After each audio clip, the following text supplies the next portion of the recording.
Hey there, and welcome to Dark Creaky TV. If you're new, hit that subscribe button for spine-tingling Reddit creepypasta stories that are perfect for a night of chilling thrills. Don't forget to share your thoughts in the comments below. Thanks for watching, and let's get into tonight's stories.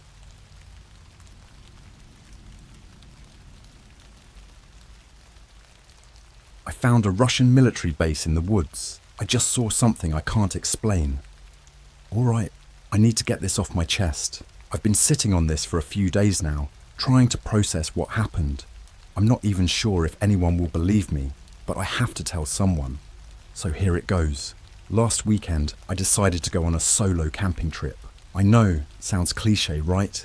But I needed to clear my head, and there's nothing like the solitude of the woods to help with that. I chose a spot deep in the forest, miles away from any kind of civilization.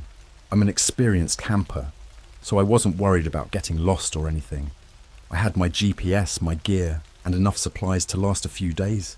I set up camp near a small clearing.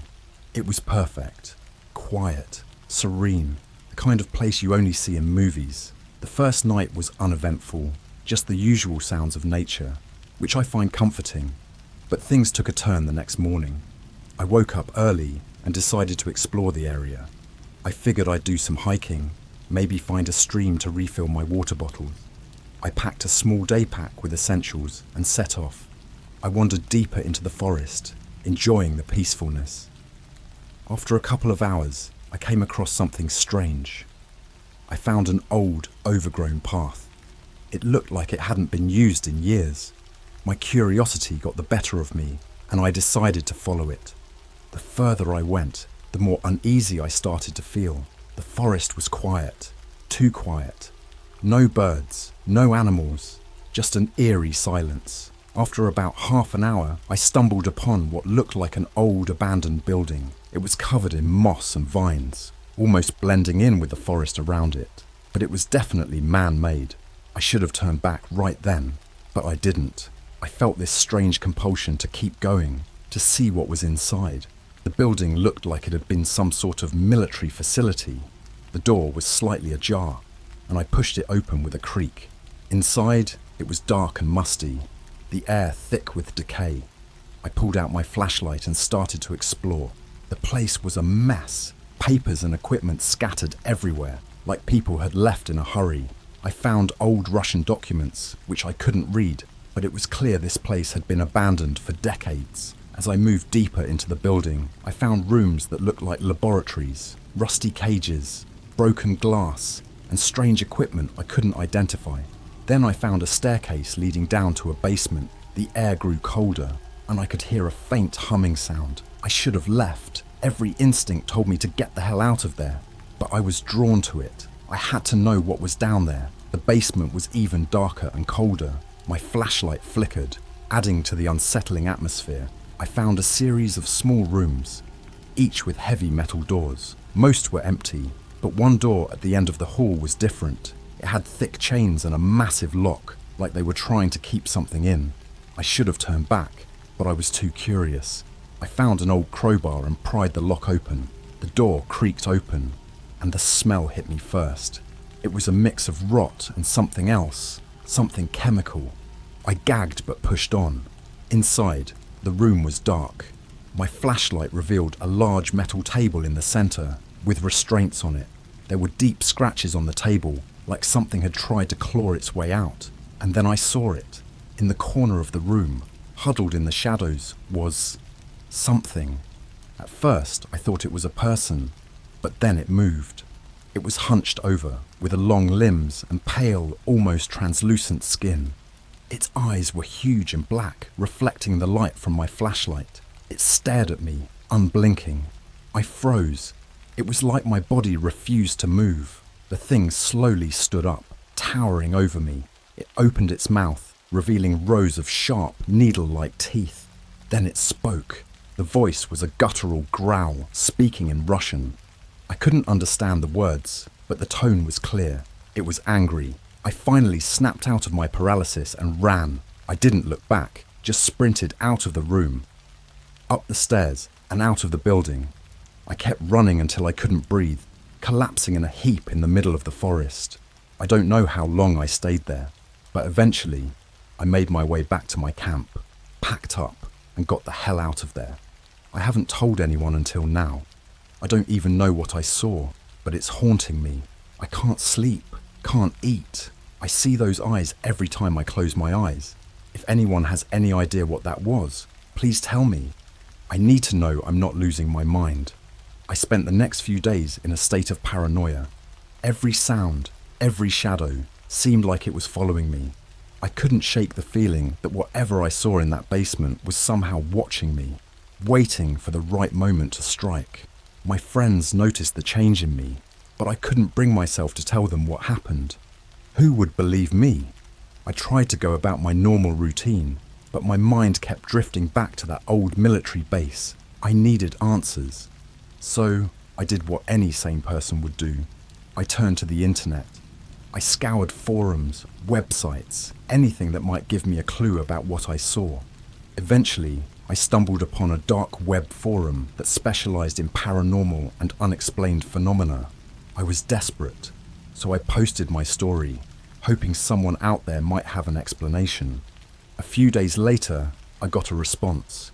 A user named Ivan Ivanovich, 1983, messaged me, claiming he had information about the base. He said he was a former Russian military officer and that the base I found was part of a secret experiment during the Cold War. According to him, they were trying to create a new kind of soldier, something stronger, faster, and more resilient than a normal human. The project was called Project Yaga. He warned me that what I saw was one of their failed experiments. The creatures were known as Volk, or wolves. They were humans who'd been subjected to horrific genetic modifications and psychological torture.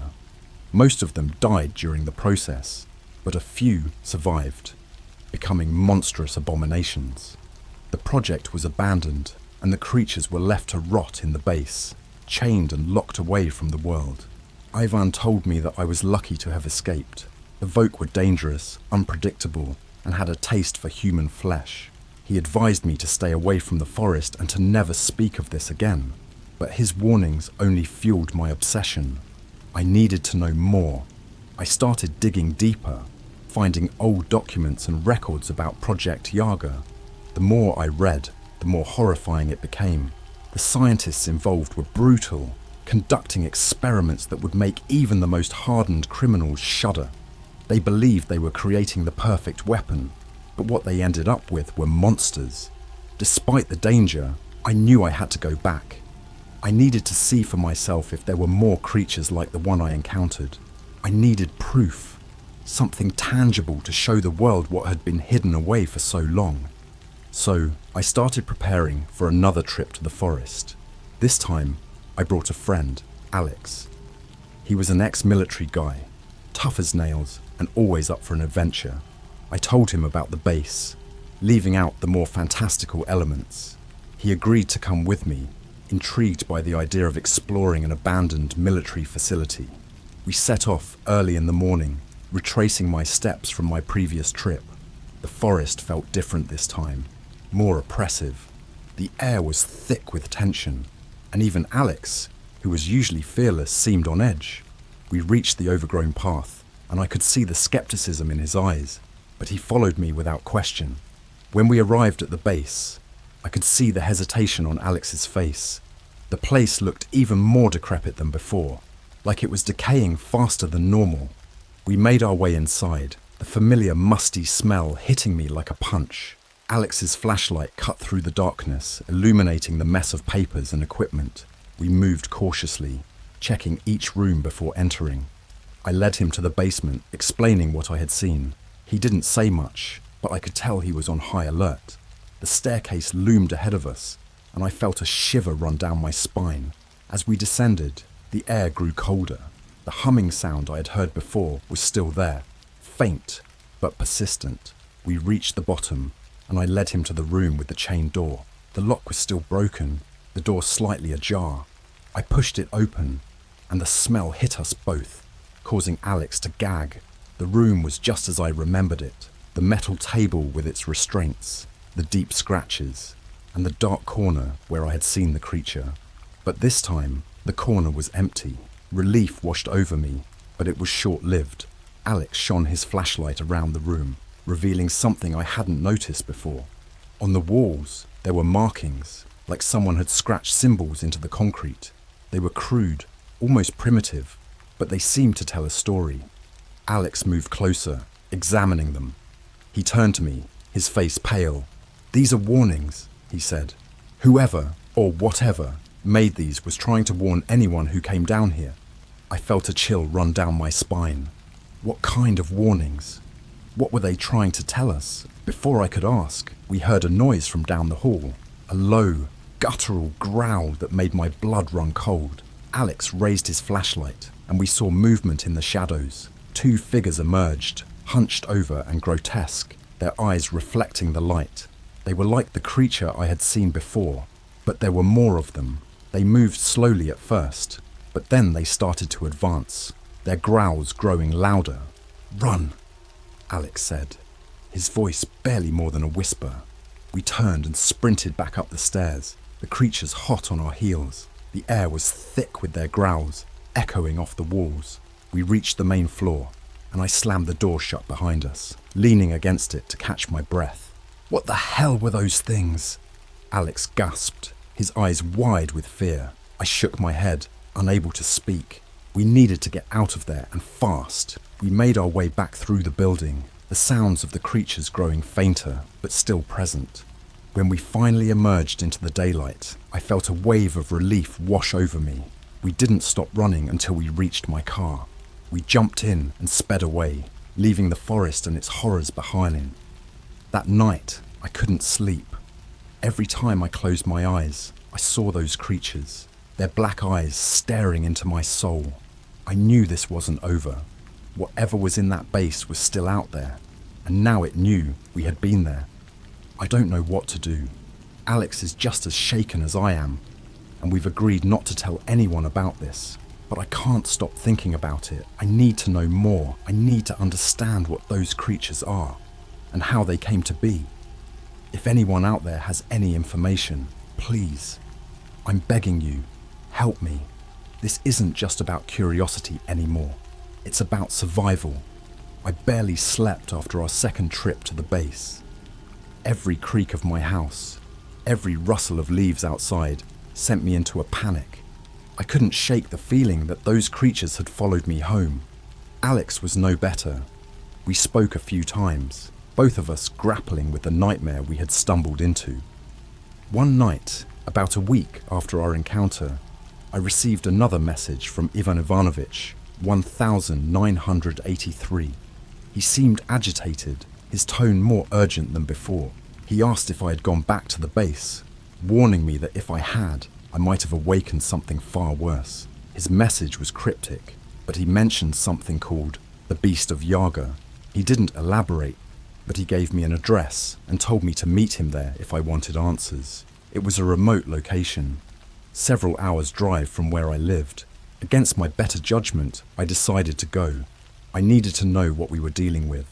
I told Alex about the message, and despite his fear, he agreed to come with me. We packed up and left early the next morning, driving in silence for most of the trip. The tension in the car was palpable, both of us lost in our thoughts. When we arrived, we found ourselves at an old, dilapidated cabin deep in the woods. Ivan was waiting for us, a gaunt, weathered man with piercing eyes. He motioned for us to follow him inside. The cabin was sparse, with old furniture and stacks of papers scattered around. "I'm glad you came," Ivan said, his English heavily accented. "We have little time." He began to explain the true nature of Project Yaga. It wasn't just about creating super soldiers. The scientists were delving into something much darker, something supernatural. They had been trying to harness ancient Slavic folklore, specifically the legend of Baba Yaga, to create their abominations. The Beast of Yaga, he explained, was their ultimate creation, a creature of immense power and malevolence. Unlike the Volk, which were failed experiments, the Beast was a success. It was a monstrous fusion of man, beast, and dark magic, capable of unspeakable horrors. The folk you saw are its children, Ivan said. They serve the beast, protect it. If you encountered them, it means the beast is waking up. He told us that the beast had been contained in a special chamber deep within the base, kept in a state of hibernation. But our intrusion had likely disturbed it. If it fully awakened, it would seek to expand its influence, using the folk to spread chaos and death. You must go back, Ivan said, his eyes boring into mine. You must destroy the beast before it awakens fully. There is a way, but it is dangerous.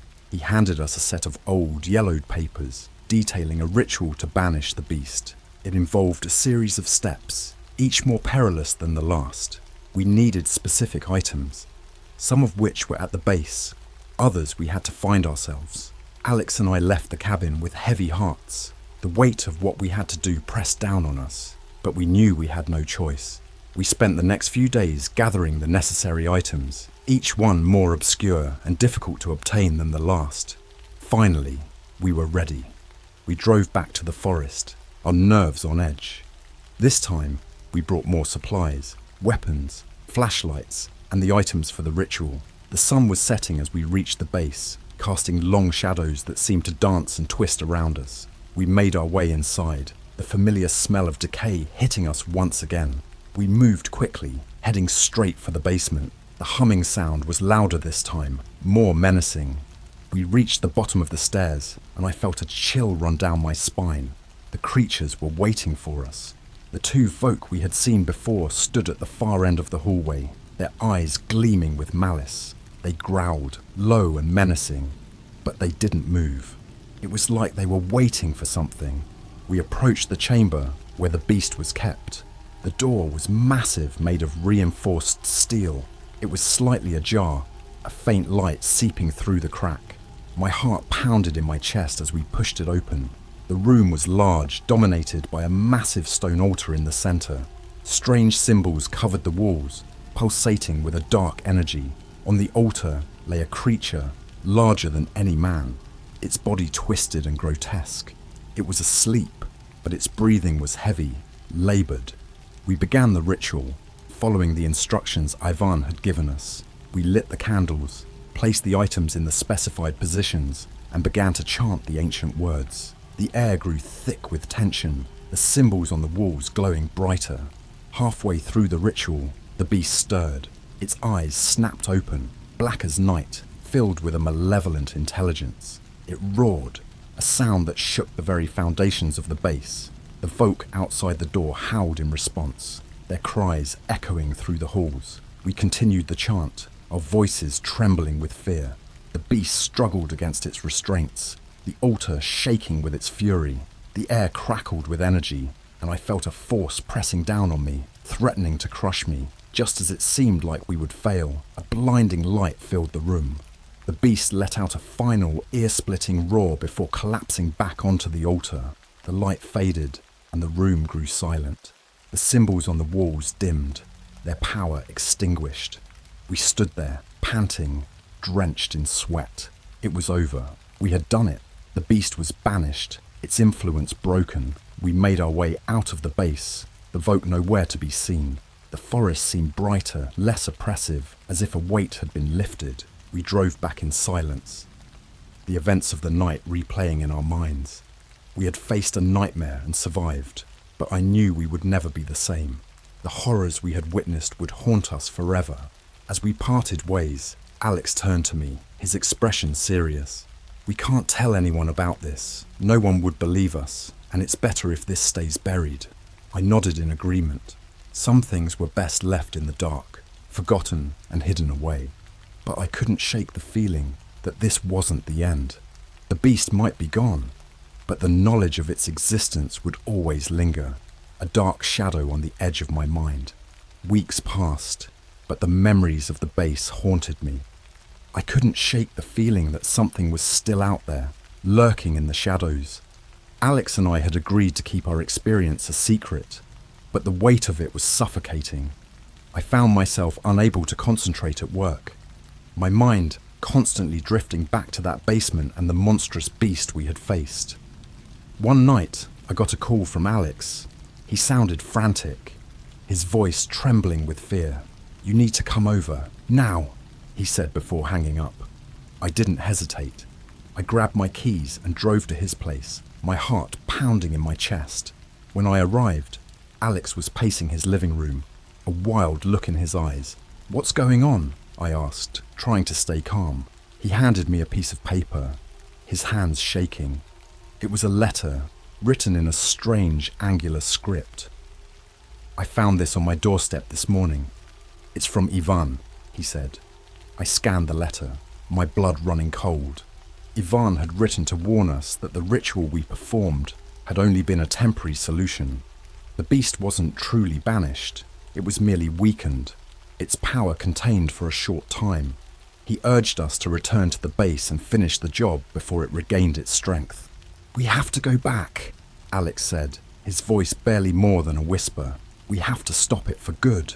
The thought of returning to that hellish place filled me with dread, but I knew he was right. We couldn't leave this unfinished. We spent the next few days preparing, gathering supplies and researching everything we could about the ritual. Ivan had included more detailed instructions this time, outlining the steps we needed to take to permanently destroy the beast. With heavy hearts, we set off once again, the memory of our last visit fresh in our minds. The drive was silent, each of us lost in our own thoughts. As we neared the forest, the oppressive feeling returned, the weight of the darkness pressing down on us. We reached the base at dusk, the setting sun casting long shadows that seemed to twist and writhe. The building looked even more decrepit than before, the air thick with the smell of decay. We moved quickly, making our way to the basement. The humming sound was louder, more insistent, like a heartbeat echoing through the walls. When we reached the bottom of the stairs, we found the door to the beast's chamber wide open. The altar was empty, the restraints broken. Panic surged through me. Had we arrived too late? We followed the instructions Ivan had given us, setting up the ritual site as best we could. The air was thick with tension, every sound amplified in the oppressive silence.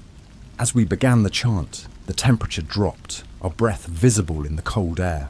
The symbols on the walls began to glow once more, pulsating with a dark energy.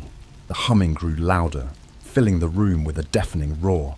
The ground shook, and I struggled to keep my balance. Then, from the darkness, the beast emerged. It was even more terrifying than I remembered. Its body twisted and grotesque. Its eyes burned with a malevolent intelligence, and it let out a roar that shook the very foundations of the base. The Voke appeared behind it, their eyes glowing with an unnatural light. We continued the chant, our voices trembling but resolute. The beast advanced, its movements slow and deliberate. The air crackled with energy, the symbols on the walls burning brighter. I could feel the force pressing down on me, threatening to crush me, but I pushed on. The beast roared again, and the ground beneath us cracked and split. The Voke howled, their cries echoing through the chamber. It felt like the very walls of the base were closing in on us, the pressure unbearable. Just as it seemed we would be overwhelmed, the ritual reached its climax.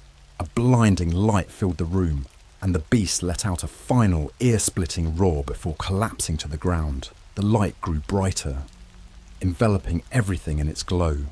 When the light faded, the beast was gone. The symbols on the walls dimmed, their power extinguished. The air was still.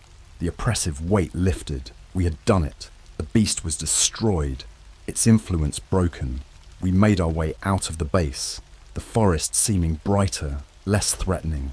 We didn't stop until we reached my car, both of us collapsing inside, exhausted but relieved. As we drove back, Alex turned to me, his expression serious. "This time, it's really over, right?" he asked. His voice tinged with hope. I nodded, but a part of me couldn't shake the feeling that something still lingered. The knowledge of what we had faced, what we had destroyed, would always be with us. Some things couldn't be forgotten, no matter how hard we tried. We agreed to never speak of this again, to let the darkness of the base remain buried and forgotten. But deep down, I knew that the horrors we had witnessed would haunt us forever. The beast might be gone, but its shadow would always linger, a reminder of the darkness that lurked just beyond the edge of our world. As we parted ways, I couldn't help but glance back at the forest, a chill running down my spine. Some things were better left in the dark, hidden away where they couldn't hurt anyone. But the darkness had a way of finding you, no matter how far you ran. Weeks turned into months, and life slowly returned to a semblance of normalcy. Alex and I kept our promise to never speak of the beast or the base again. We tried to bury the memories, focusing on our day-to-day lives. But the shadows of what we had seen lingered in the corners of our minds. One night, as I was drifting off to sleep, my phone buzzed. I groggily reached for it, squinting at the screen. It was a message from an unknown number. The text was brief.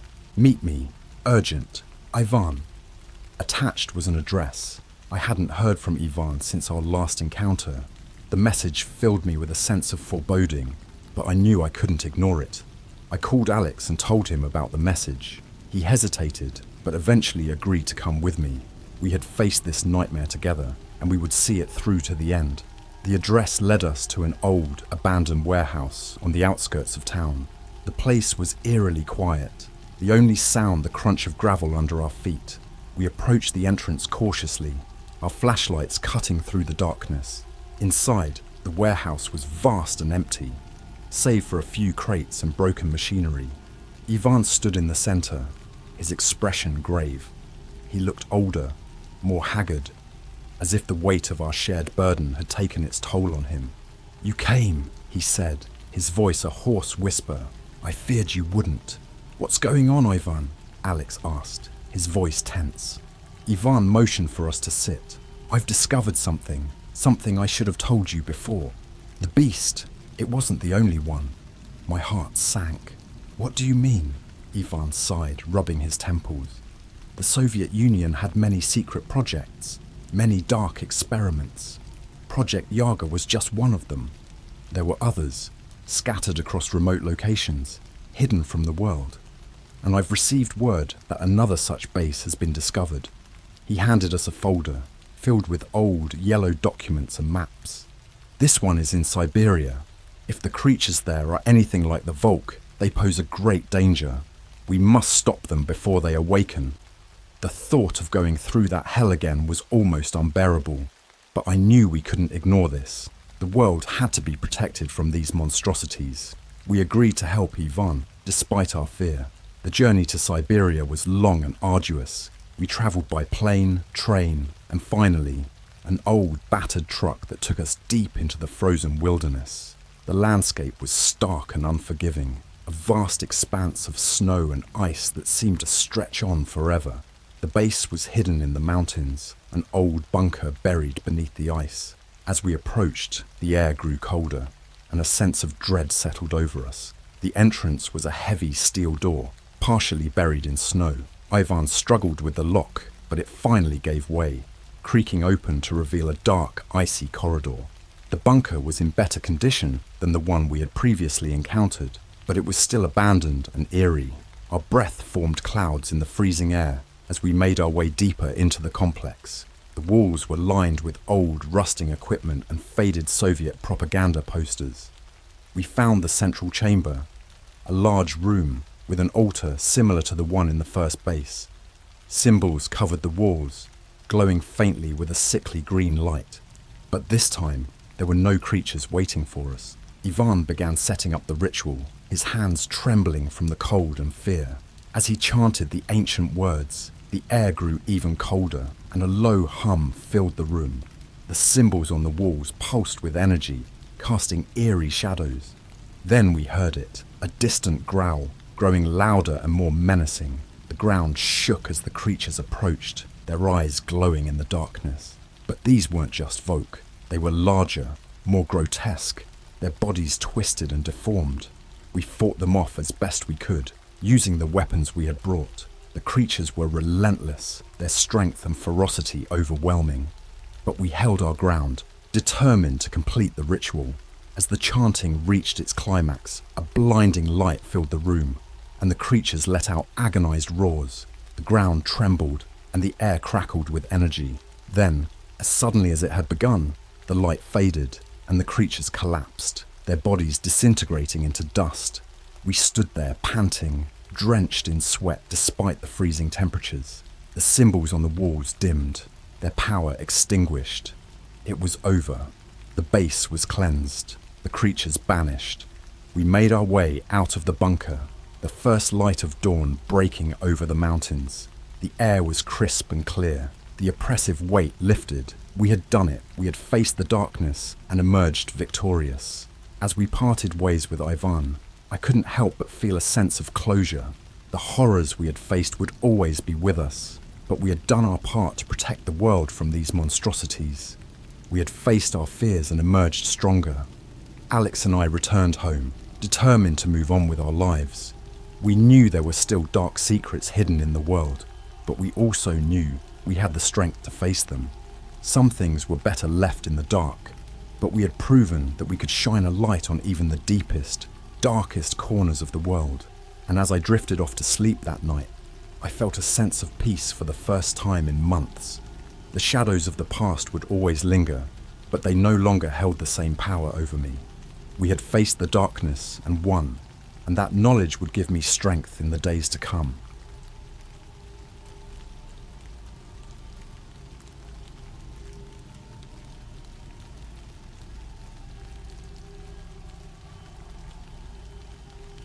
I went on a camping trip at winter in my grandpa's cabin in the woods.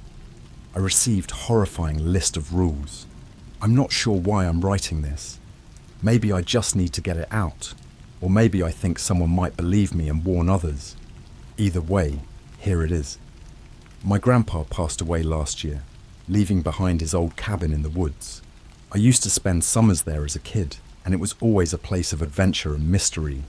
The cabin itself is a bit run down now, surrounded by thick woods and miles away from the nearest town. It was the dead of winter, and I decided to take a solo camping trip to clear my head. I figured a few days away from everything would do me good. Plus, I wanted to revisit some childhood memories. I packed my gear, loaded up my car, and drove out to the cabin. The road leading to the cabin was covered in snow, making the drive a bit tricky. When I finally arrived, it was late afternoon. The sky was already turning a dull grey, promising an early night. The cabin stood there, looking almost exactly how I remembered it, though a bit more worn and weathered. I unlocked the door and stepped inside, the familiar scent of wood and old books greeting me.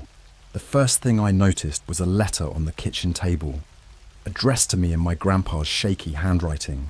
I opened it, expecting some nostalgic words, or maybe a list of things that needed fixing. What I got instead was a list of rules. Never leave the cabin after dark. If you hear knocking, do not answer the door. Ignore any voices you hear outside. They are not real. Do not go into the basement after midnight. If you see someone in the woods, do not engage. Always keep the fireplace burning. Lock all doors and windows before going to bed. I laughed it off at first, thinking it was just some old man's attempt to mess with me from beyond the grave. But as the evening wore on, the sense of unease started to grow. I busied myself with unpacking and setting up my gear, trying to shake off the weird feeling. By the time darkness fell, the temperature had dropped significantly. I lit a fire in the old stone fireplace and settled into an armchair with a book, hoping to relax. The wind howled outside, rattling the windows. The cabin, despite its age, felt sturdy and secure.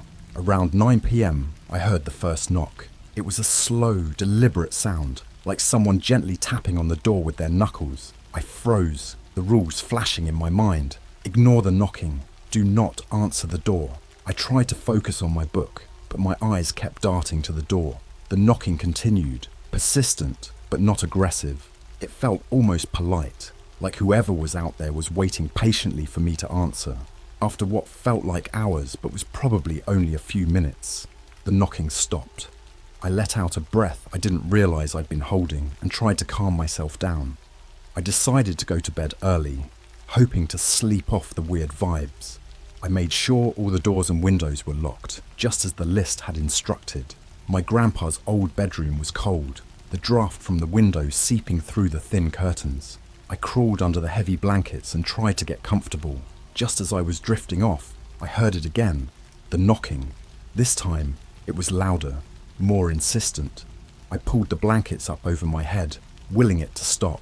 And then, through the thin walls of the cabin, I heard a voice. Let me in. It was a soft whisper, barely audible over the wind. My heart pounded in my chest and I squeezed my eyes shut. This wasn't real. It couldn't be real. The voice grew louder, more demanding. Let me in, please. I didn't move. I didn't dare breathe. After what felt like an eternity, the voice faded and the knocking stopped. I lay there trembling until exhaustion finally overtook me and I fell into a restless sleep. The next morning, I woke up to find the cabin eerily quiet. The fire had burned out and the chill in the air was biting. I quickly rekindled the flames and made myself some breakfast, trying to shake off the events of the previous night. I told myself it was just my imagination, a trick of the mind, brought on by the isolation and the eerie atmosphere. But then I noticed something strange. The snow outside the front door was undisturbed, no footprints leading to or from the cabin. If someone had been knocking, there should have been tracks. I felt a shiver run down my spine. Ignoring my growing unease, I decided to explore the woods around the cabin. The snow crunched under my boots as I wandered through the trees, trying to recapture some of the joy and wonder I'd felt as a child. But the forest felt different now. The trees seemed taller, the shadows darker.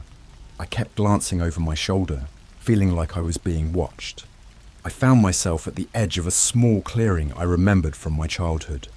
There, standing among the trees, was a figure. It was too far away to make out any details, but I could see it was tall and thin, with long, gangly limbs. My heart skipped a beat, and I turned to head back to the cabin. As I walked away, I heard the faint sound of footsteps behind me, crunching in the snow. I quickened my pace, refusing to look back. The footsteps grew louder, closer. I broke into a run, my breath coming in short, panicked gasps. By the time I reached the cabin, I was sweating despite the cold. I slammed the door shut and locked it, my hands shaking. I listened for any sound of pursuit, but the woods were silent. I leaned against the door, trying to calm my racing heart. That's when I noticed the second letter on the table. This one wasn't from my grandpa. The handwriting was different, sharper, almost angry. I hesitated before opening it, dread pooling in my stomach. The letter read, "You didn't follow the rules. Now you must pay." I felt a chill run down my spine, colder than the winter air outside. I had followed the rules, hadn't I? Except for leaving the cabin during the day, I hadn't broken any. My mind raced as I tried to make sense of it. That night, the knocking started again, louder, more aggressive. The voice was back too, pleading, crying, demanding to be let in. I curled up in the armchair by the fire, clutching a flashlight and waited for it to stop. It didn't. The knocks grew into bangs, the voice into screams. I pressed my hands over my ears, rocking back and forth, trying to drown out the noise. I don't know how long I sat there, but eventually the noise stopped, leaving an eerie silence in its wake. I was exhausted, but I knew I couldn't sleep. I couldn't let my guard down. I checked the locks again, making sure everything was secure. That's when I noticed the basement door. It was slightly ajar, a sliver of darkness visible through the crack. My heart pounded in my chest as I approached it. I didn't remember leaving it open. I reached out with a trembling hand and pushed it shut, turning the key in the lock. As I did, I heard a whisper, soft and sinister, coming from the other side of the door. "You can't keep us out." I backed away, my mind racing. I needed to leave, but it was already dark outside. I had to wait until morning. I spent the rest of the night in a state of hypervigilance, jumping at every creak and groan of the old cabin. When dawn finally broke, I packed my things in a hurry. I didn't care about the snow or the cold. I just needed to get out.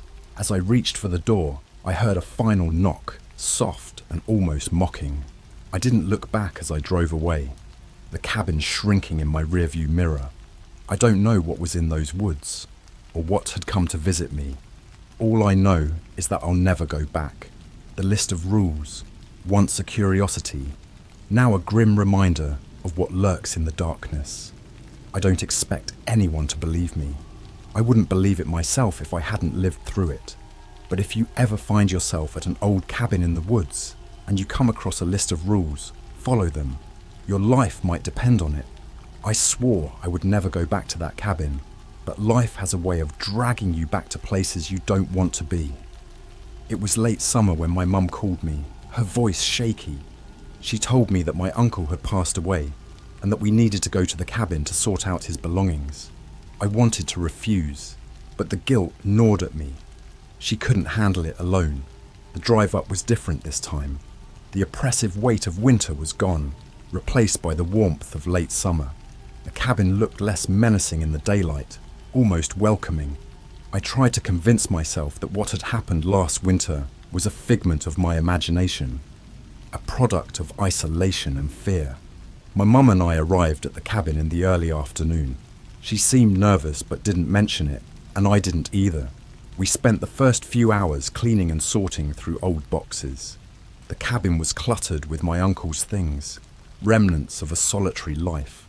As the sun began to set, casting long shadows through the trees, my mum found another letter. It was tucked away in a drawer, addressed to me. My stomach dropped when I saw it. The handwriting was familiar. My grandpa's. I hadn't seen it since the last letter, the one with the rules. My hands trembled as I opened it. Eddie, if you're reading this, it means you came back. I hoped you wouldn't, but I knew you might. There are more rules you need to follow now. Please, take them seriously. It's not just for your safety, but for your mother's too. The rules from the first letter still apply. Do not stay in the cabin past the third night. Do not look into the mirror after midnight. If you hear singing, do not follow it. Burn sage every night before bed. If you see your reflection move, do not react. Leave an offering outside the door before sunset. I'm sorry, Eddie. Be safe. Grandpa. I felt a cold dread settle over me. I didn't tell my mum about the letter. I didn't want to scare her. We finished our work in silence, the air heavy with unspoken fear. By the time we had dinner, the sun had dipped below the horizon, and darkness crept in. I tried to act normal, but I couldn't shake the feeling of being watched. Every creak of the old cabin, every whisper of the wind through the trees, set my nerves on edge. I followed the rules meticulously. The offering, a small piece of bread and a shot of whiskey, was placed outside the door. I burned sage, filling the cabin with its pungent smoke. My mum went to bed early, exhausted from the day's work. I stayed up, staring into the fire, replaying the events of my last visit. The knocking, the voices, the figure in the woods. I checked the clock, 11:45 p.m. I decided to go to bed, wanting to avoid being awake past midnight. I lay in bed, eyes wide open, listening to the sounds of the night. My mind played tricks on me, making me hear faint whispers and see shadows moving in the corners of the room. Just as I was about to drift off, I heard it. The soft, melodic sound of singing. It was coming from outside, a woman's voice, sweet and alluring. My body tensed. Do not follow it. The rule echoed in my mind. I squeezed my eyes shut, trying to block it out, but the singing grew louder, more insistent. It felt like it was right outside my window. I pulled the blanket over my head, heart pounding in my chest. The singing stopped abruptly, replaced by a soft knock on the window. I held my breath, praying it would go away. Another knock, louder this time. I couldn't take it. I had to see what it was. Slowly, I peeked out from under the blanket, eyes scanning the room. The window was across from the bed, curtains drawn. I saw a faint silhouette behind the thin fabric, a dark shape pressed against the glass. My heart skipped a beat. I bit my lip, trying not to make a sound. The silhouette moved, a hand pressing against the window pane, fingers splayed. I watched in horror as the hand slid down, leaving a dark streak on the glass. The knocking stopped, but the figure remained. I forced myself to stay still, to not react. Hours seemed to pass before I heard the first light of dawn breaking through the silence. The figure was gone, leaving only the streaks on the window as evidence of its presence. I let out a shuddering breath, feeling tears of relief prick at my eyes. The next day, my mum noticed the streaks on the window. She asked about it, but I brushed it off, saying it was probably just dirt from the storm last night. She accepted my explanation, but I could see the worry in her eyes. We went about our work, sorting through my uncle's belongings, trying to keep ourselves busy. The cabin felt oppressive, the air thick with an unseen presence. By the afternoon, we had gone through most of the boxes and decided to take a break. I went for a walk, needing to clear my head. The woods were quiet, the trees standing tall and silent. As I wandered, I felt a growing sense of unease. It was the same feeling I had last winter, the sensation of being watched. I quickened my pace, heading back to the cabin. When I returned, I found my mum sitting on the porch, a look of fear on her face. She handed me another letter, her hands trembling. It was the same angry handwriting as before. I took a deep breath and opened it. You didn't listen. You let it in. Now it's too late. I felt a cold shiver run down my spine. I didn't know what to do. I had followed the rules, but it seemed like it wasn't enough. That night, the knocking started again, louder and more insistent than before. The voice was back too, pleading and demanding to be let in. I sat by the fire, clutching the letter, feeling a growing sense of dread. The cabin felt like a trap, and I was its prisoner. I knew we had to leave, but the rules were clear. Do not stay past the third night. We had one more night to survive. The next day, we packed our things in a hurry. My mum didn't question it, sensing my urgency. As the sun began to set, we loaded up the car, ready to leave. I placed the final offering outside the door, hoping it would buy us some time. Just as we were about to drive away, I felt a hand on my shoulder. I turned to see a figure standing in the shadows, tall and thin, with long, gangly limbs. My heart raced as I realized it was the same figure from the woods. Eddie, it whispered, its voice cold and hollow. You can't leave. You belong here. I backed away, my mind racing. The figure stepped forward, its face hidden in the darkness. I felt a surge of panic, and without thinking, I slammed the car door shut and started the engine. My mum screamed as we sped down the road, leaving the cabin behind. I don't know what was waiting for us in that cabin, but I know it wasn't human. I still have the letters, the rules, and the memories of that winter and summer. They haunt me, a constant reminder of what lurks in the darkness. If you ever find yourself at an old cabin in the woods, remember the rules, and whatever you do, don't go back. After we left the cabin, my mum and I didn't speak much about what happened. We drove back to the city in silence, the eerie events hanging over us like a dark cloud. She seemed to understand that something was terribly wrong, but didn't push for details. We went back to our lives, trying to forget the horrors we had faced, but the cabin didn't forget us. A few weeks after we returned, strange things started happening. It began with small, inexplicable events, lights flickering, cold drafts in the middle of summer, and unsettling noises in the night. I tried to rationalize them, but deep down, I knew the cabin had followed us. One night, I woke up to find a letter on my nightstand. My heart sank as I recognized the same angry handwriting. My hands shook as I opened it. You cannot escape. You broke the rules. Now you must pay. I felt a wave of nausea wash over me. I had tried to follow the rules, but it seemed like it wasn't enough. I knew I couldn't face this alone, so I called my best friend, Jason. He had always been the rational one, the skeptic. If anyone could help me figure this out, it was him. Jason came over the next day. I showed him the letters and explained everything that had happened. He listened patiently, his expression shifting from skepticism to concern. Eddie, this is intense, but maybe it's just some kind of elaborate prank. Maybe someone is messing with you. I wish it were that simple, I replied, my voice shaky, but it feels wrong, like something is truly out to get me. Jason agreed to stay over for a few nights, hoping to get to the bottom of it.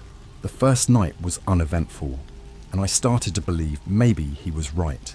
Maybe it was just my mind playing tricks on me. But the second night shattered that illusion. Around 2 a.m, we heard the first knock. It was soft, almost hesitant, but it sent a chill down my spine. Jason, ever the skeptic, grabbed a flashlight and headed to the front door. "Stay here, Eddie," he said, trying to sound brave. "I'll check it out." I watched him approach the door, every fibre of my being screaming for him to stop. As he opened the door, the flashlight flickered, casting eerie shadows in the hallway. He stepped outside, and for a moment, there was silence. Then, the screaming started. Jason's screams were unlike anything I had ever heard, pure, unfiltered terror. I rushed to the door, heart pounding, but found nothing outside. Jason was gone. I stood there breathless, trying to make sense of it. The silence was deafening, the night colder than it should have been. I slammed the door shut, locking it, and ran to my room. Panic took over as I grabbed my phone, frantically dialing Jason's number. It went straight to voicemail. I left a message, my voice cracking with fear, begging him to call me back. The rest of the night was a blur. I sat in my room, clutching a baseball bat, eyes darting to every shadow, every flicker of movement.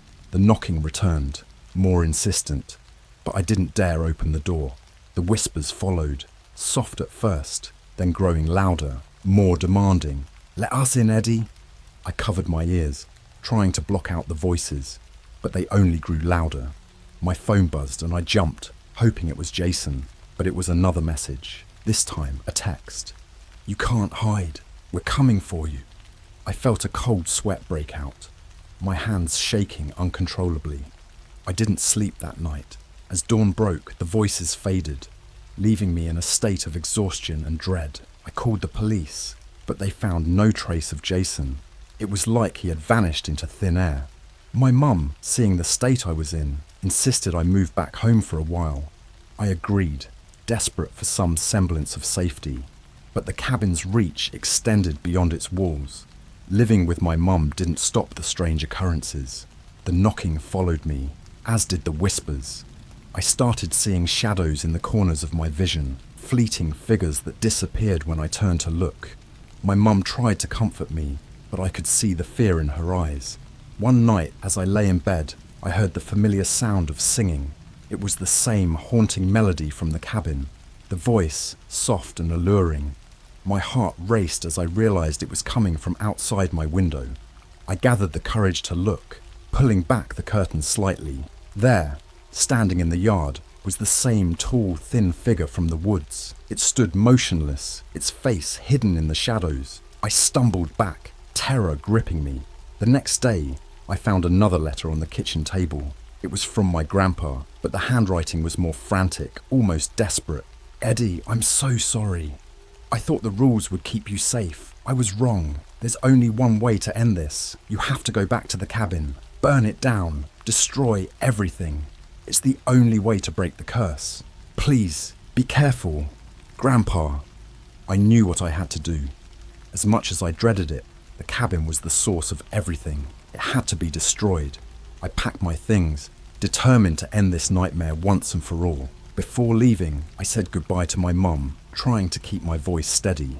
She hugged me tightly, sensing the finality of my words. "Be safe, Eddie. Come back to me," she whispered, tears in her eyes. I promised I would, though I wasn't sure I could keep that promise. As I drove back to the cabin, the weight of what I had to do settled heavily on my shoulders. The cabin loomed in the distance, a dark silhouette against the setting sun. I parked the car and approached the cabin, my heart pounding in my chest. The air was thick with an oppressive silence. I gathered my supplies, gasoline, matches, and steeled myself for what was to come. As I stepped inside, the familiar scent of wood and old books greeted me. The memories of my childhood summers here felt distant, almost unreal. I moved quickly, spreading the gasoline throughout the cabin, every corner soaked with the flammable liquid. The last place I went was the basement. I hadn't dared go down there since the last visit. As I opened the door, a wave of cold air hit me.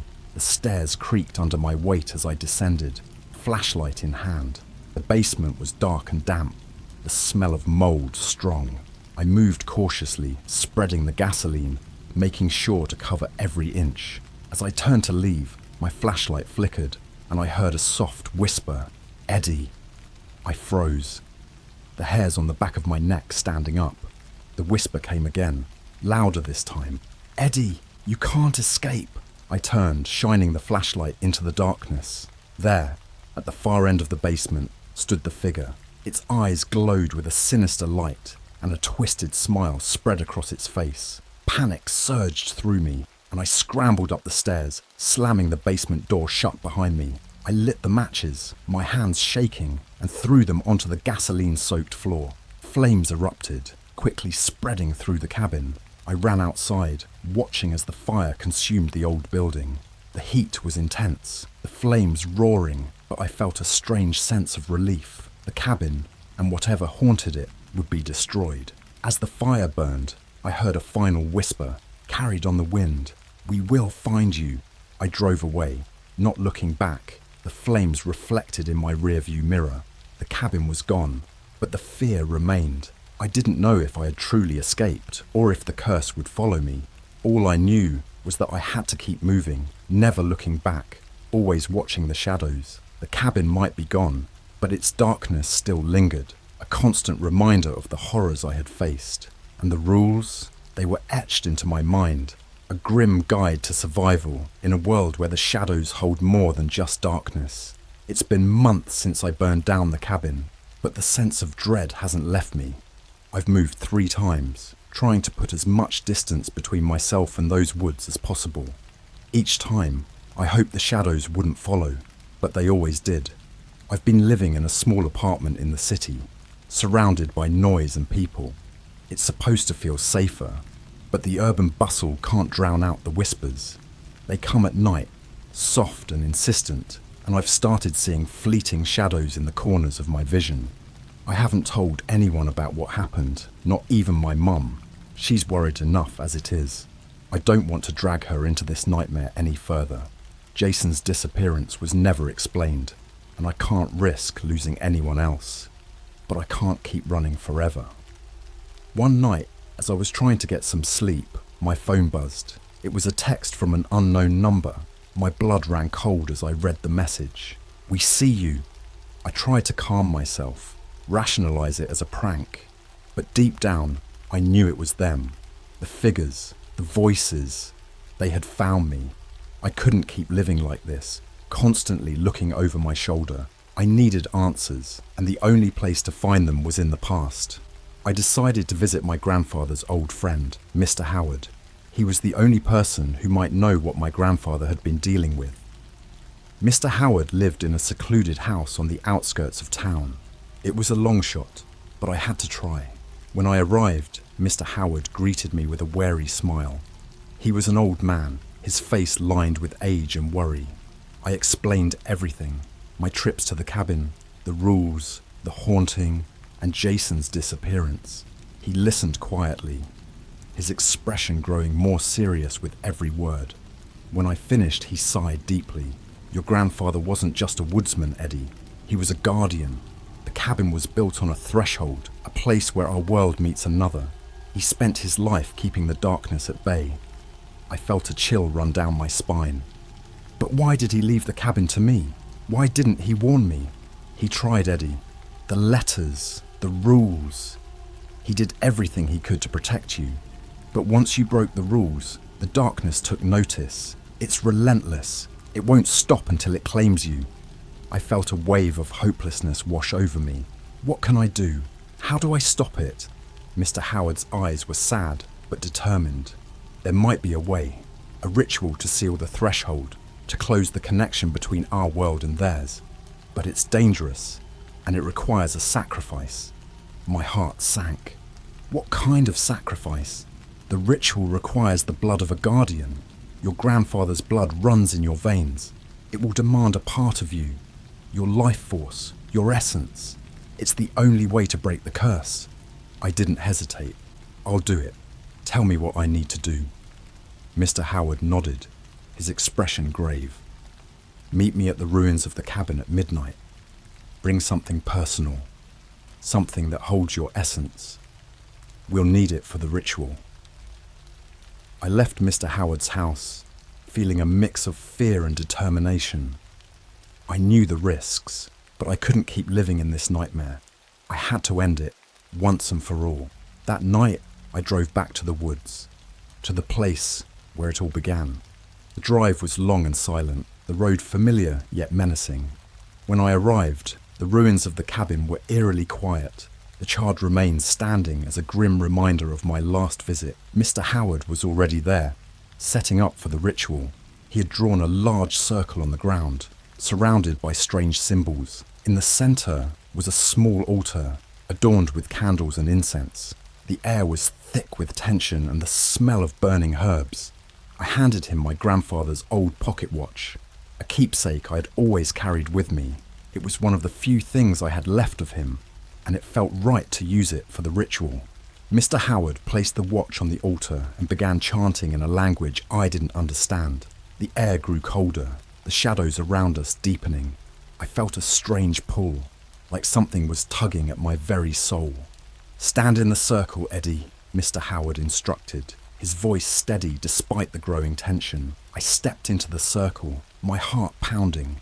As Mr. Howard continued his chant, I felt a sharp pain in my chest. It was as if my life force was being drawn out of me, the energy flowing into the symbols on the ground. The shadows around us started to move, writhing and shifting, as if they were alive. I saw figures emerging from the darkness, their eyes glowing with a sinister light. They reached out for me, but the circle held them back. Mr. Howard's chanting grew louder, more intense. The pain in my chest was almost unbearable, but I stood my ground, determined to see this through. The figures outside the circle screamed and writhed, their forms distorting and twisting. With a final, powerful chant, Mr. Howard raised his hands, and the air around us seemed to explode with light. The figures screamed one last time before dissolving into nothingness. The pain in my chest subsided, replaced by a strange sense of calm. The ritual was over. Mr. Howard looked exhausted, but he managed a weak smile. "It's done, Eddie. The threshold is sealed. The darkness won't be able to reach you anymore." I felt a weight lift off my shoulders, the constant sense of dread fading away. For the first time in months, I felt safe. I thanked Mr. Howard, grateful for his help and guidance. As I drove away from the ruins, I couldn't help but glance back one last time. The cabin, or what was left of it, stood silent and still. The woods were quiet, the air clear. The darkness had been banished, and I was free. But the rules and the memories of what I had faced would stay with me forever. They were a grim reminder of the dangers that lurk in the shadows, waiting for those who dare to break the rules. I don't know if I'll ever truly be free of the fear, but I do know one thing. I'll never forget the lessons I learned, and I'll make sure to pass them on, to warn others of the darkness that lies just beyond the light. Because some rules are meant to be followed, and some doors are better left closed. It's been a year since the ritual, and life has slowly returned to a semblance of normalcy. I've stopped moving from place to place, finally settling in a small town where the shadows don't follow. The nightmares still come, but they're less frequent now, mere echoes of the horrors I faced.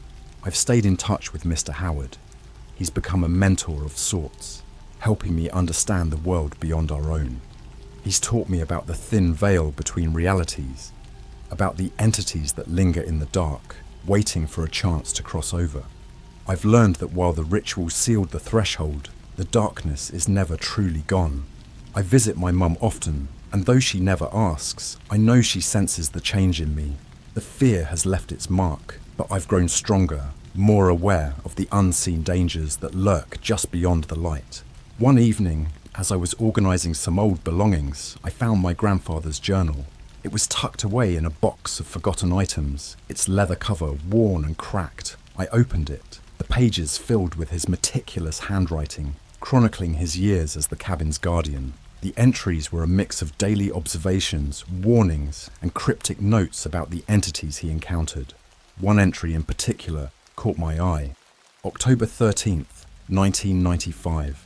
The shadows grow restless. The barrier weakens with each passing year. I fear for Eddie, for the burden he will inherit. The rules must be followed, but they are only the beginning. The true battle lies in understanding the darkness, in facing it without fear. Reading his words, I felt a deep connection to my grandfather. He had dedicated his life to protecting us from the darkness, and now it was my turn to carry that responsibility. I knew I couldn't hide from it forever. I had to face it, to understand it, and to ensure it never threatened my loved ones again. One night, I received a call from Mr. Howard. His voice was urgent, laced with a tension I hadn't heard before. "Eddie, there's something you need to see. Meet me at my house tonight." I didn't hesitate. I drove to Mr. Howard's house, my mind racing with possibilities. When I arrived, he led me to his study, a small room cluttered with books and artifacts. "I've been researching the entities you faced," he began, his eyes serious. "There's a pattern, a cycle. The threshold may be sealed, but the darkness will always seek a way back. We need to be prepared." He handed me an old book, its pages filled with ancient symbols and rituals. "This is a grimoire, a collection of knowledge about the entities and how to combat them. You need to learn everything you can.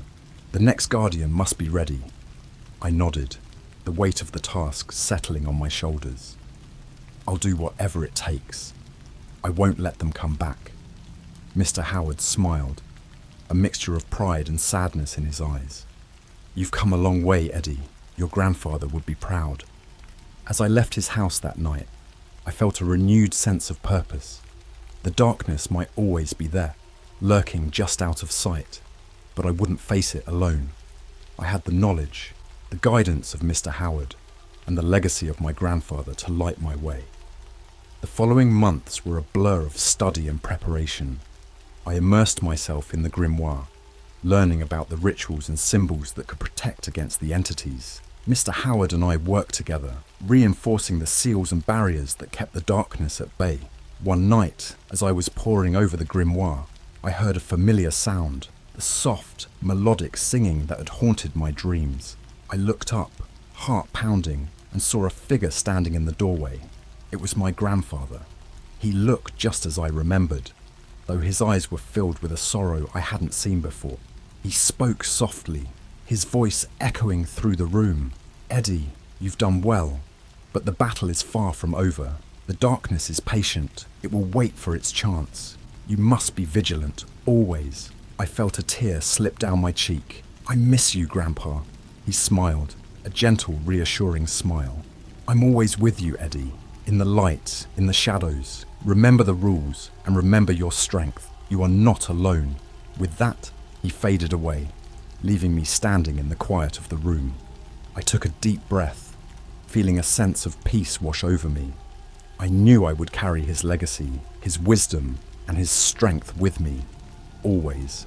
The darkness might never be truly gone, but I was ready. I would protect those I loved, follow the rules, and face the shadows without fear, because some rules are meant to be followed, and some battles are never truly over. And as long as there are guardians to stand watch, the light will always prevail.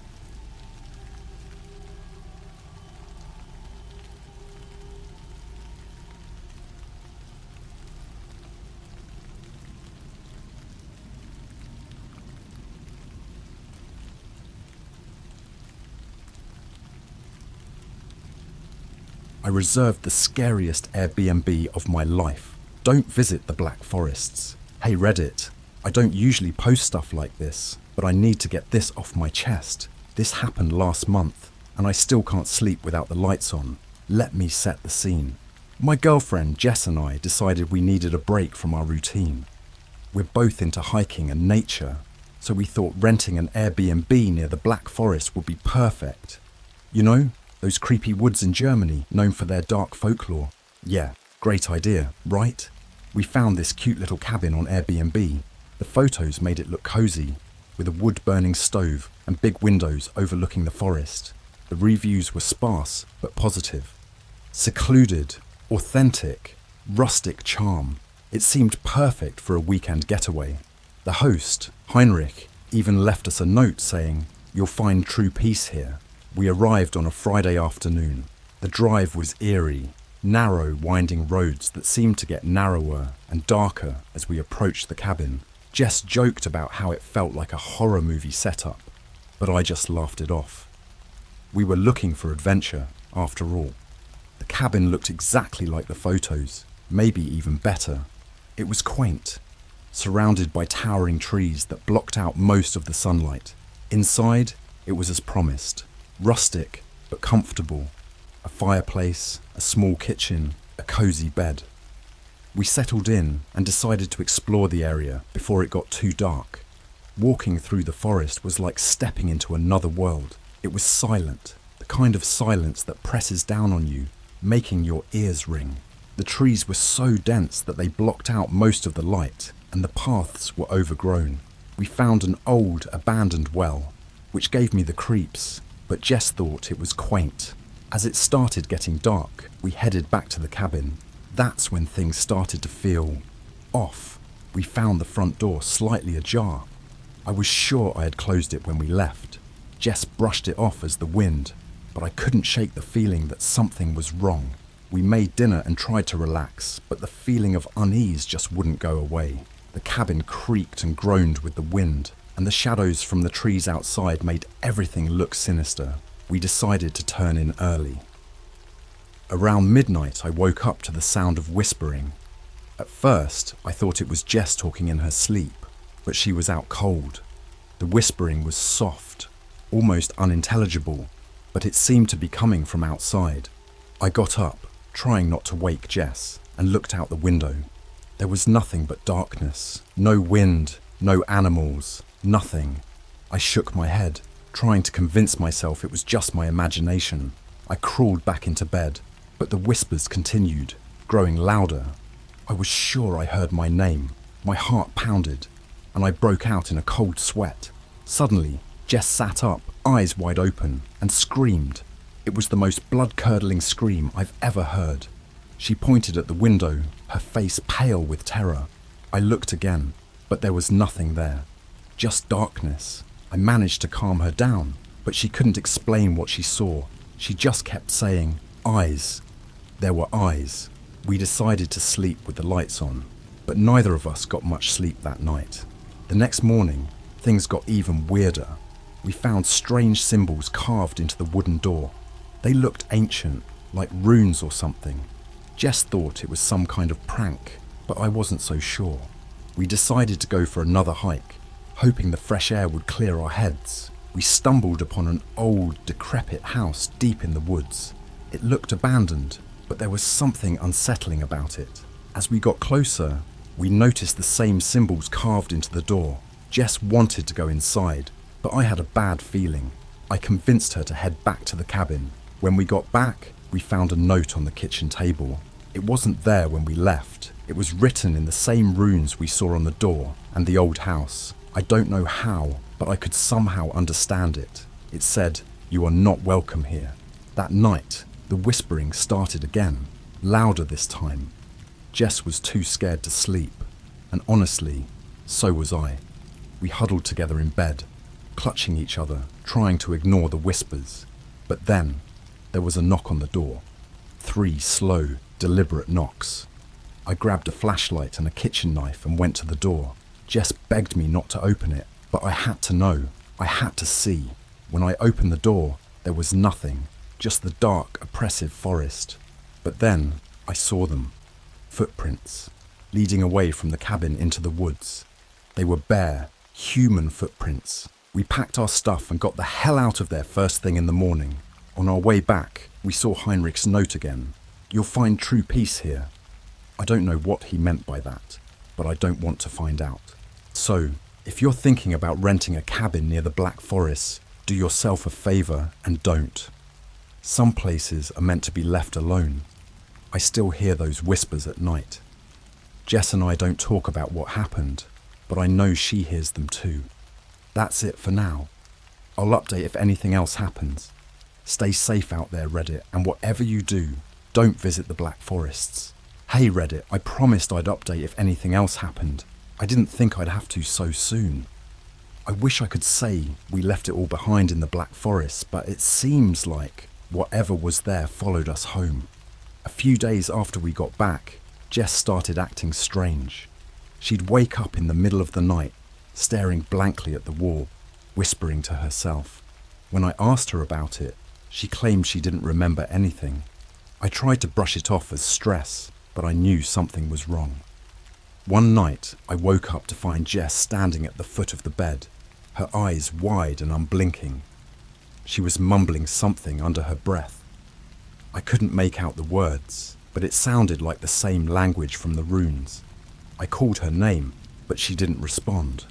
I reached out to touch her shoulder, and she turned to me with a look of pure terror. "It's here," she whispered. "It followed us." The next morning, I convinced her to see a doctor. They ran a bunch of tests, but everything came back normal. They suggested it might be a form of PTSD from our experience in the forest. I wasn't convinced, but I didn't know what else to do. Things got worse from there. Jess started sleepwalking almost every night. I'd find her in the strangest places. In the basement, the backyard, once even standing in the shower with the water running ice cold. She always had the same blank look, and she never remembered any of it the next day. One night, I woke up to find her gone. Panic set in, and I searched the house frantically. I finally found her outside, standing at the edge of the woods behind our house. She was barefoot, and the ground was freezing. I pulled her inside, and she collapsed into my arms, crying. She kept saying, "It's calling me. It wants me to come back." I decided to do some research. I dug into the history of the Black Forest, looking for anything that might explain what was happening. I found stories about ancient rituals, dark entities, and cursed lands. But one story stood out. There was a legend about a group of settlers who disappeared in the Black Forest centuries ago. According to the story, they were part of a cult that worshipped an ancient, malevolent spirit. They performed rituals and sacrifices to summon the spirit, hoping it would grant them eternal life. Instead, they vanished without a trace, and their spirits were said to haunt the forest, seeking new victims to join them. I couldn't help but wonder if we had somehow disturbed this spirit, if it had followed us back and was now tormenting Jess. I was desperate for answers, so I decided to contact Heinrich, the Airbnb host. Maybe he knew something that could help us. I sent him a message, explaining what was happening and asking if he had ever experienced anything similar. His reply was chilling. "I warned you. You should never have gone into the forest. The spirit is ancient and powerful. It will not let you go easily. You must return and make amends." I showed the message to Jess and she broke down. She didn't want to go back, but we both knew we didn't have a choice. Whatever was happening to her was getting worse, and we couldn't live like this. We packed our bags and booked a flight back to Germany. The drive to the cabin was just as eerie as before, but this time the fear was more intense. We knew what we were walking into, and it terrified us. When we arrived, Heinrich was waiting for us. He looked older and more haggard than I remembered. He didn't say much, just led us to the cabin and showed us the old decrepit house we had found in the woods.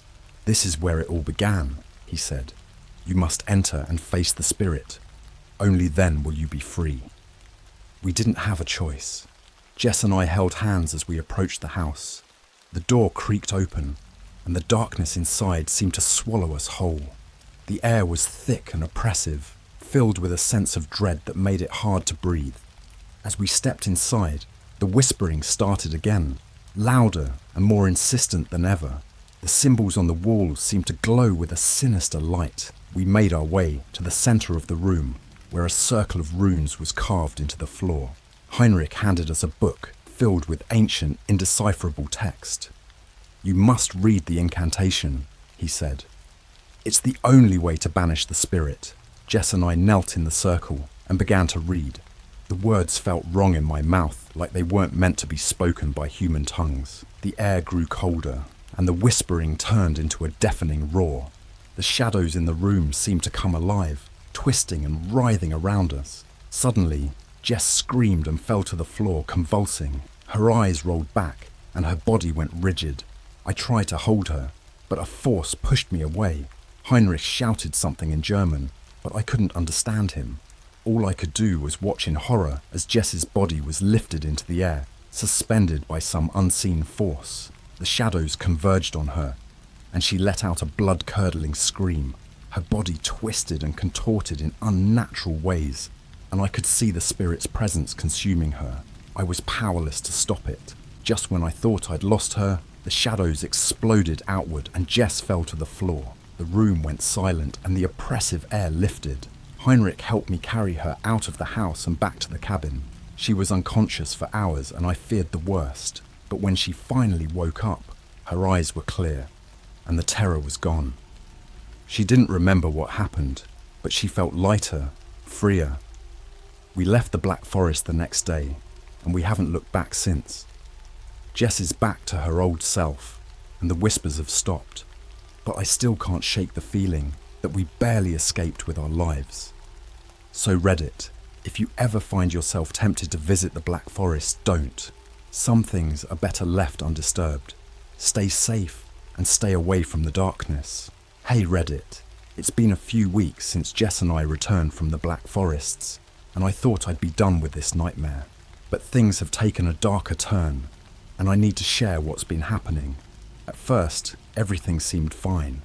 Jess was back to her old self, laughing and smiling like the ordeal never happened. We tried to move on, but I couldn't shake the feeling that something was off. I started having nightmares, vivid, horrifying dreams of the forest, the old house, and the spirit.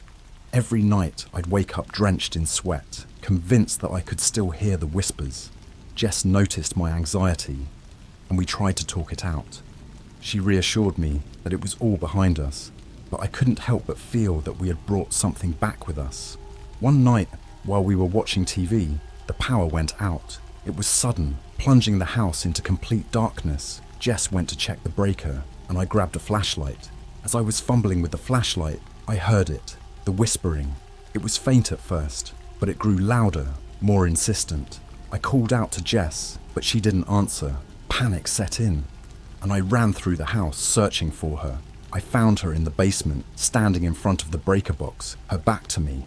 "Jess!" I called out, my voice trembling. She didn't respond. I stepped closer and touched her shoulder, and she spun around, her eyes wide with terror. "It's here," she whispered. "It's never going to leave us." We managed to get the power back on, but the atmosphere in the house had changed. The shadows seemed darker, more menacing. The whispering didn't stop, even during the day. It was like the spirit was taunting us, letting us know it was still there. One evening, I came home from work to find Jess sitting at the kitchen table staring at a piece of paper. She looked up at me, her eyes filled with fear. "It left this for us," she said, handing me the paper. It was covered in the same runes we had seen in the forest and the old house. I couldn't read them, but I knew what they meant. The spirit was demanding something, and it wasn't going to stop until it got what it wanted. Desperate for answers, I contacted Heinrich again. He was reluctant to talk, but eventually agreed to meet us. We met at a small cafe in town, and he looked more haggard than ever. His eyes were haunted, like he had seen things no one should ever see. "You didn't finish the ritual," he said, his voice low and urgent. "The spirit is bound to you now. It wants to consume your souls." Jess and I stared at him, horrified. We had thought the nightmare was over, but it was just beginning. "What do we do?" Jess asked, her voice trembling. Heinrich sighed and leaned forward. "There is one last thing you can try. It's dangerous, and there are no guarantees. You must return to the forest and complete the ritual. You need to find the heart of the spirit's power and destroy it." I didn't want to go back, but I knew we didn't have a choice. The spirit wasn't going to leave us alone. We agreed to meet Heinrich at the cabin the following week. He gave us a list of items we'd need for the ritual and warned us to be careful. The days leading up to our return were filled with dread. The whispering grew louder, more persistent, and the shadows seemed to move on their own. Jess started having nightmares again, and I was barely sleeping. We were both on edge, waiting for the inevitable. The night before we left, I found Jess in the basement again, standing in front of the breaker box. She was mumbling to herself, and when I touched her shoulder, she screamed. It took me a while to calm her down, and she kept repeating the same thing over and over. "It's inside me." I didn't know what she meant, but I could see the fear in her eyes. The spirit was getting stronger, and it was starting to take control. We had to act fast. The drive back to the Black Forest was filled with silence and tension. Heinrich met us at the cabin, and we made our way to the old house. It looked even more decrepit than before, like it was decaying from within. We set up the ritual in the center of the room, following Heinrich's instructions. The air was thick with anticipation and fear. Jess and I knelt in the circle, holding hands, as Heinrich began to chant in the ancient language. The whispering grew louder, turning into a deafening roar. The shadows twisted and writhed, forming grotesque shapes. I could feel the spirit's presence, a cold, malevolent force pressing down on us. Suddenly, Jess screamed and clutched her head. Her body convulsed and she fell to the floor, writhing in agony. I tried to hold her, but the force pushed me away. Heinrich continued to chant, his voice growing louder, more desperate. The room seemed to close in on us, the walls pulsating with a dark energy. Jess's screams echoed through the house, mixing with the spirit's roar. I watched in horror as her body was lifted into the air again, suspended by the spirit's power. Heinrich shouted something, and a blinding light filled the room. The shadows recoiled, and the spirit's roar turned into a wail of agony. Jess fell to the floor, unconscious, and the oppressive force lifted. Heinrich collapsed, exhausted. The ritual had worked, but at a great cost. Jess was alive, but she was changed. The spirit had been banished, but a part of it remained inside her. We could see it in her eyes, a darkness that would never fully go away. We left the Black Forest for the last time, hoping to find some semblance of peace. But I know we'll never be the same. The spirit may be gone, but its mark is on us forever. So Reddit, if you ever find yourself tempted to explore the unknown, think twice. Some things are better left undisturbed. Stay safe and stay away from the darkness. Hey Reddit, it's been a while since my last update. I wish I could say things got better, but they haven't. In fact, they've only gotten worse. The spirit might be gone, but something darker lingers. Jess and I tried to return to our normal lives, but it was impossible. The first few days after we returned from the Black Forest were quiet, almost peaceful. We hoped that the nightmare was finally over, but the darkness in Jess's eyes remained, and it seemed to grow stronger every day. She started to isolate herself, spending hours alone in the dark. She wouldn't talk to me, wouldn't even look at me. The whispering came back, but this time, it wasn't just in the night. I could hear it during the day, soft and insistent, like a shadow always lurking just out of sight. One night, I woke up to find Jess standing at the window, staring out into the darkness. Her eyes were wide, and her face was blank, like she was in a trance. I called her name, but she didn't respond. I reached out to touch her shoulder, and she turned to me with a look of pure malice. "It's coming," she whispered. "It wants me back." I tried to hold her, to comfort her, but she pulled away. Her eyes filled with terror and something else, something dark and cold. She started speaking in the same ancient language we heard in the forest, her voice low and menacing. The next day, I found strange symbols carved into the walls of our house. They were the same runes from the cabin and the old house in the Black Forests. I knew Jess must have done it, but when I confronted her, she denied everything. She seemed genuinely confused, like she didn't remember doing it. The incidents escalated quickly. Jess would disappear for hours, and I'd find her in the strangest places, in the basement, the attic, once even outside in the middle of the night. She always had that same blank look, and she never remembered any of it. One evening, I came home to find the house in disarray. Furniture was overturned, and the symbols were everywhere. Jess was sitting in the middle of the living room, her hands covered in blood. She looked up at me, her eyes empty. "It's too late," she whispered. "It's already here." I called Heinrich in a panic, hoping he could help us again. He listened patiently and then told me something that chilled me to the bone. "The spirit isn't just a presence, it's a parasite," he said. "It's taken root inside Jess. The ritual weakened it, but it didn't destroy it. It's feeding off her, growing stronger." I didn't want to believe it, but deep down, I knew he was right. The spirit wasn't just haunting us. It was inside Jess, corrupting her from within. Heinrich told me There was one last thing we could try, but it was dangerous and might not work. We have to perform an exorcism, he said. But it's risky. If we fail, the spirit will consume Jess completely. Desperate and with no other options, we agreed. Heinrich arrived a few days later, bringing with him a book of ancient rites and a collection of strange, ominous objects. We prepared for the exorcism, setting up a circle of protection in the living room. Jess was almost catatonic by then, her eyes dark and hollow. Heinrich began the ritual, chanting in the ancient language, his voice steady and powerful. The air grew thick and oppressive, and the whispering intensified, filling the room with a cacophony of voices.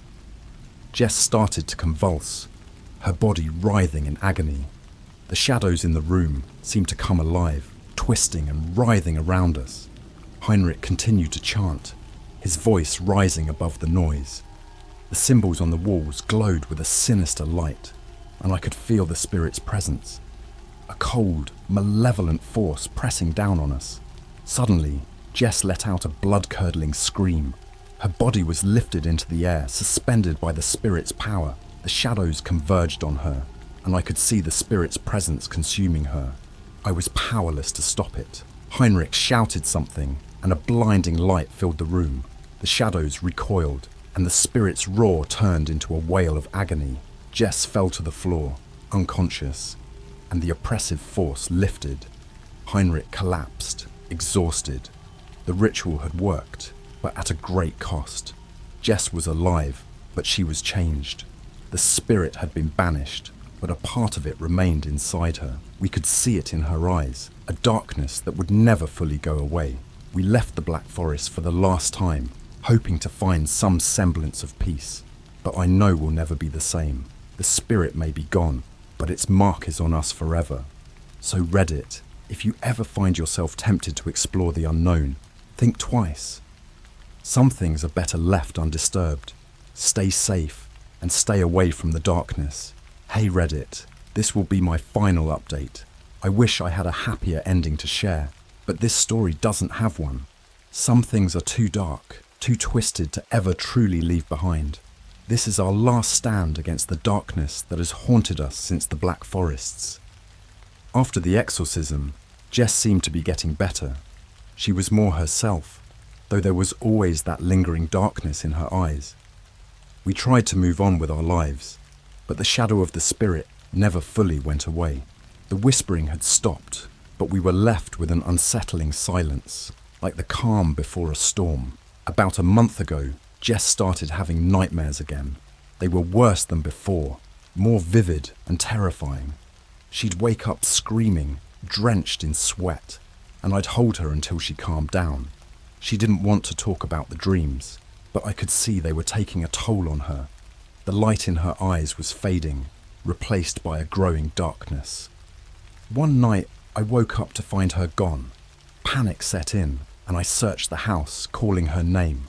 I finally found her outside, standing at the edge of the woods, the same blank look on her face. She was mumbling in the ancient language again, her voice low and menacing. "Jess, please," I begged, reaching out to her. "Come back inside." She turned to me, her eyes filled with fear and something else, something dark and malevolent. "It's here," she whispered. "It's come to take me." I pulled her inside and called Heinrich. He listened to my frantic explanation and then gave me the worst news I could have imagined. "The spirit is too strong," he said. "It's been growing inside her, feeding off her fear. The only way to stop it is to destroy its vessel." I couldn't believe what he was saying. Jess was the vessel. Destroying the spirit meant destroying her. I couldn't accept that. There had to be another way. Desperate, I decided to confront the spirit one last time. I gathered the items Heinrich had left us and set up the circle of protection in the living room. Jess was almost catatonic, her body racked with tremors. I held her hand and began the chant, hoping against hope that it would work. The air grew thick and oppressive, the shadows in the room twisting and writhing. The whispering returned, louder than ever, filling the room with a cacophony of voices. Jess started to convulse, her body writhing in agony. I continued the chant, my voice rising above the noise. The symbols on the walls glowed with a sinister light, and I could feel the spirit's presence, a cold, malevolent force pressing down on us. Suddenly, Jess let out a blood-curdling scream. Her body was lifted into the air, suspended by the spirit's power. The shadows converged on her, and I could see the spirit's presence consuming her. I was powerless to stop it.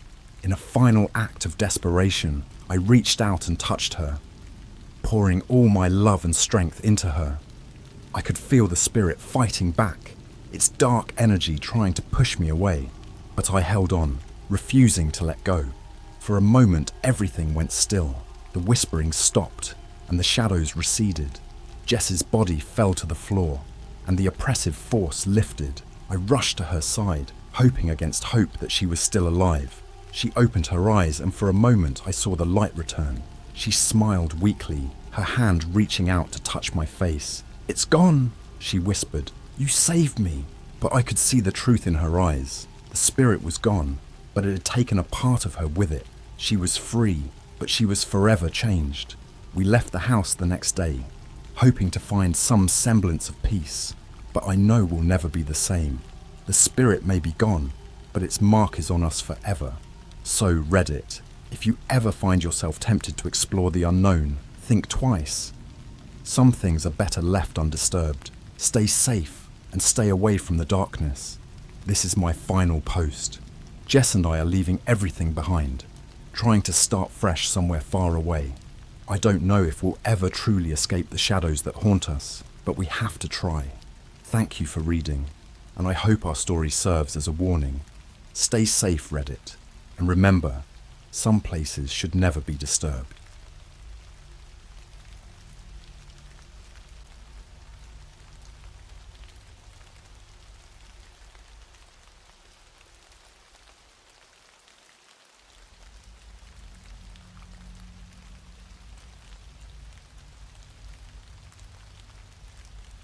Me and my friends found an abandoned factory in the woods. I wish we never entered. So this all started a few weeks ago. Me and my friends, Dave, Jess, and Mike, decided to take a weekend trip to this cabin in the woods that Dave's uncle owns. It's this old, rickety place with no cell service and barely any running water. But we thought it would be fun to get away from everything for a bit. We're all big fans of hiking and exploring, and we were looking forward to some good old-fashioned adventure.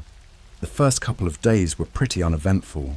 We did some hiking, sat around the campfire telling ghost stories, the usual stuff. But on the third day, we decided to go off the beaten path. Jess had heard a rumour about an old abandoned factory somewhere in the woods, and we thought it would be cool to check it out. It took us a few hours of trekking through dense forest, but eventually we found it. The place was massive, with crumbling brick walls and broken windows. There was a huge rusted gate out front with a no trespassing sign hanging off one hinge. The whole place had this eerie vibe, like it had been abandoned for decades. We stood there for a while, just staring at it. Mike, being the thrill seeker he is, suggested we go inside. Jess was a bit hesitant, but Dave and I were all for it. So we squeezed through a gap in the gate and made our way to the main entrance. The front doors were locked tight, but we found a side door that was slightly ajar. The moment we stepped inside, the air changed. It was colder, and there was this faint, musty smell that reminded me of rotting wood and old books. The floor was covered in debris, broken glass, bits of metal, and a thick layer of dust. We started exploring, sticking together at first. The place was like a maze, with long, dark hallways and rooms filled with rusted machinery. We found old office spaces with overturned desks and papers scattered everywhere. Some of the papers had faded blueprints and what looked like inventory lists. There were also these weird, almost ritualistic symbols drawn on the walls in what looked like dried blood. After a while, we got a bit more comfortable and started splitting up to cover more ground. Dave and Jess went off in one direction, while Mike and I headed down a narrow hallway that led to the basement. The stairs were rickety and felt like they could collapse at any moment, but we made it down without any issues. The basement was pitch black, so we had to use our flashlights. The light from our phones barely cut through the darkness, and the shadows seemed to move as we walked. We found a series of small rooms down there, most of them empty except for some old crates and more of those creepy symbols on the walls. Then we found the door. It was this heavy metal door with a big rusted lock. Mike, being the curious idiot he is, decided to break the lock. He used a piece of metal we found lying around, and after a few minutes of prying and swearing, the lock gave way.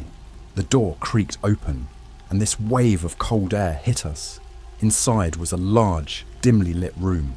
The first thing that hit me was the smell. It was 100 times worse than anything upstairs. It was this putrid, metallic stench that made me gag. We stepped inside, and what we saw made my blood run cold. The room was filled with cages, dozens of them, all different sizes, lined up against the walls. Some were empty, but others had what looked like animal remains in them.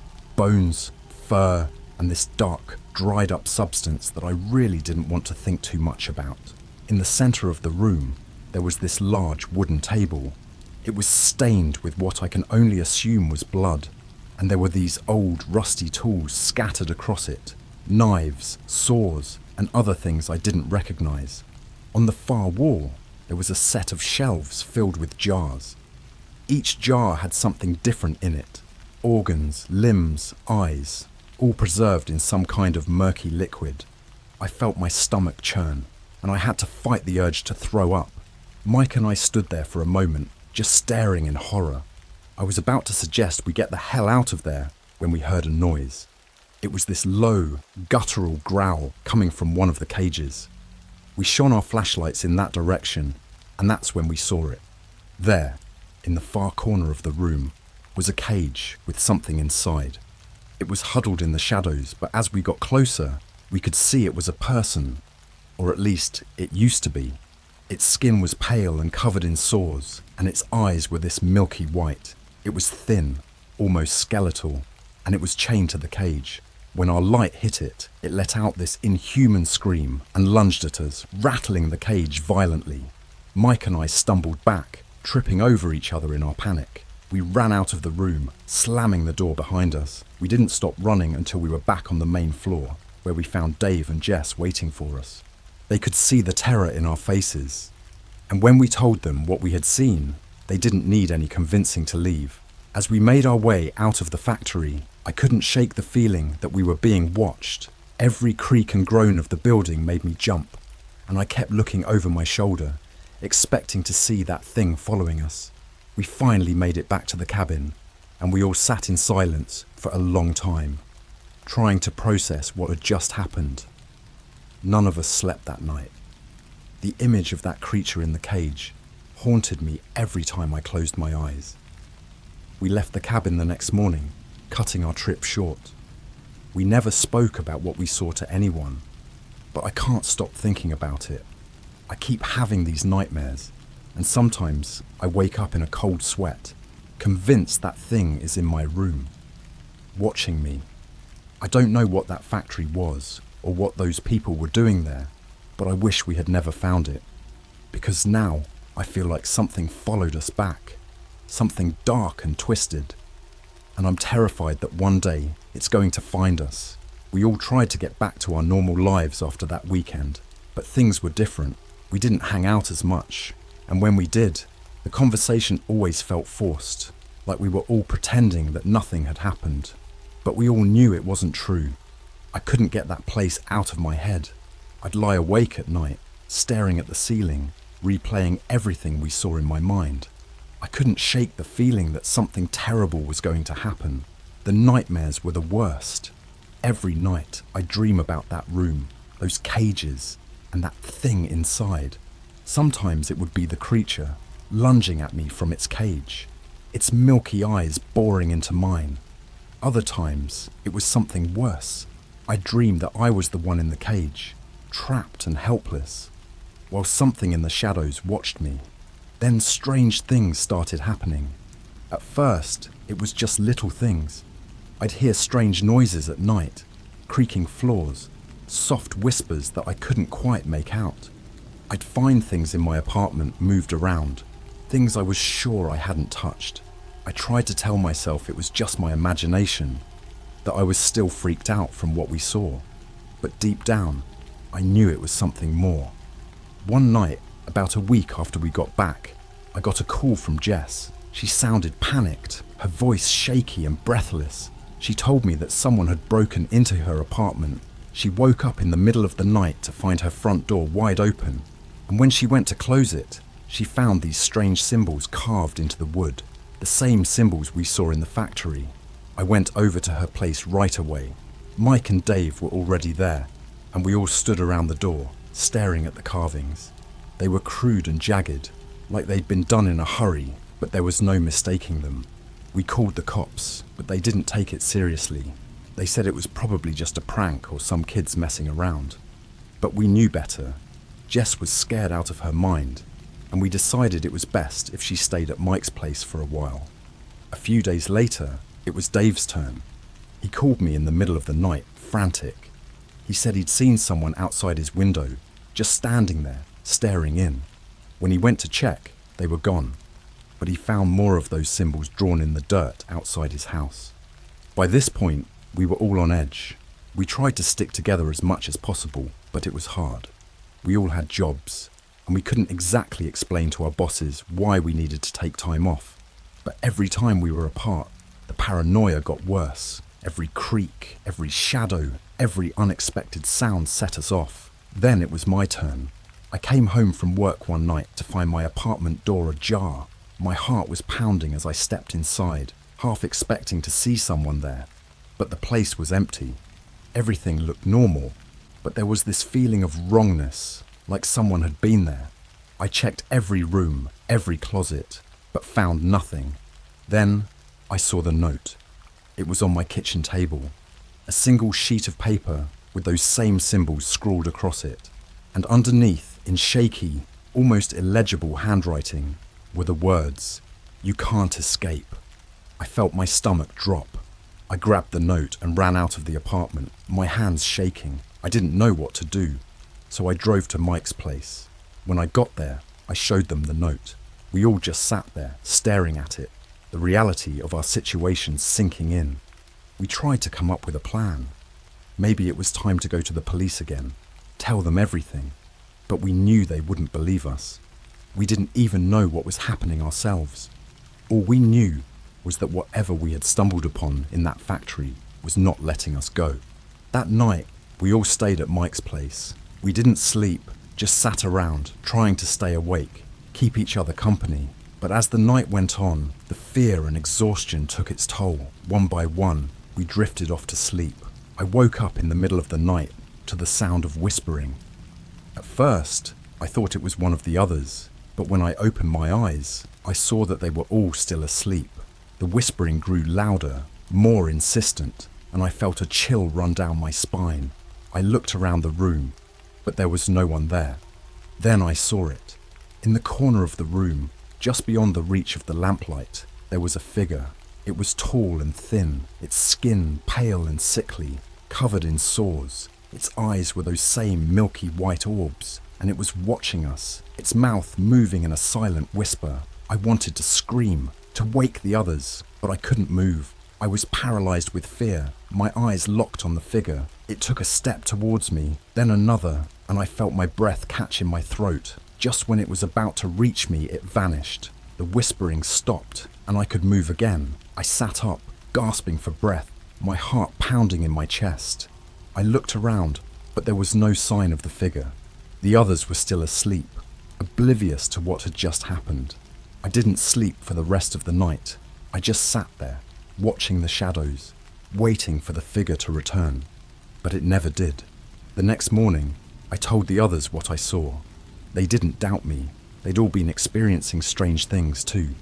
We knew we had to do something, but we didn't know what. We couldn't go to the police, and we couldn't keep living like this, constantly on edge, waiting for the next attack. We decided to go back to the factory.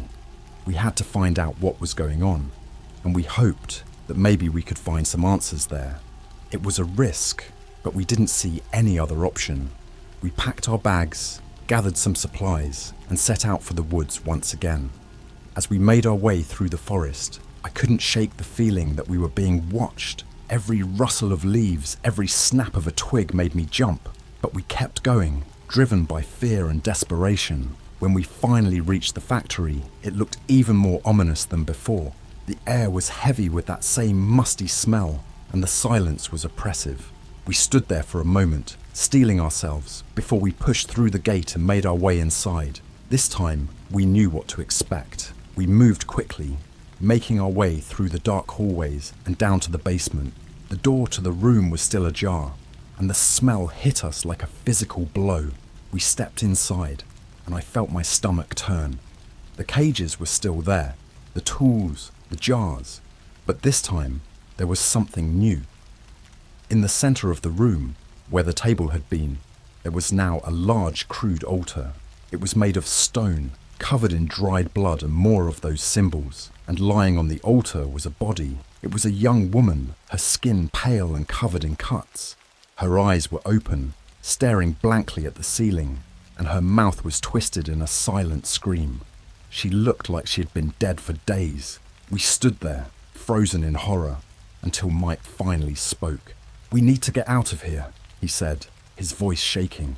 "Now!"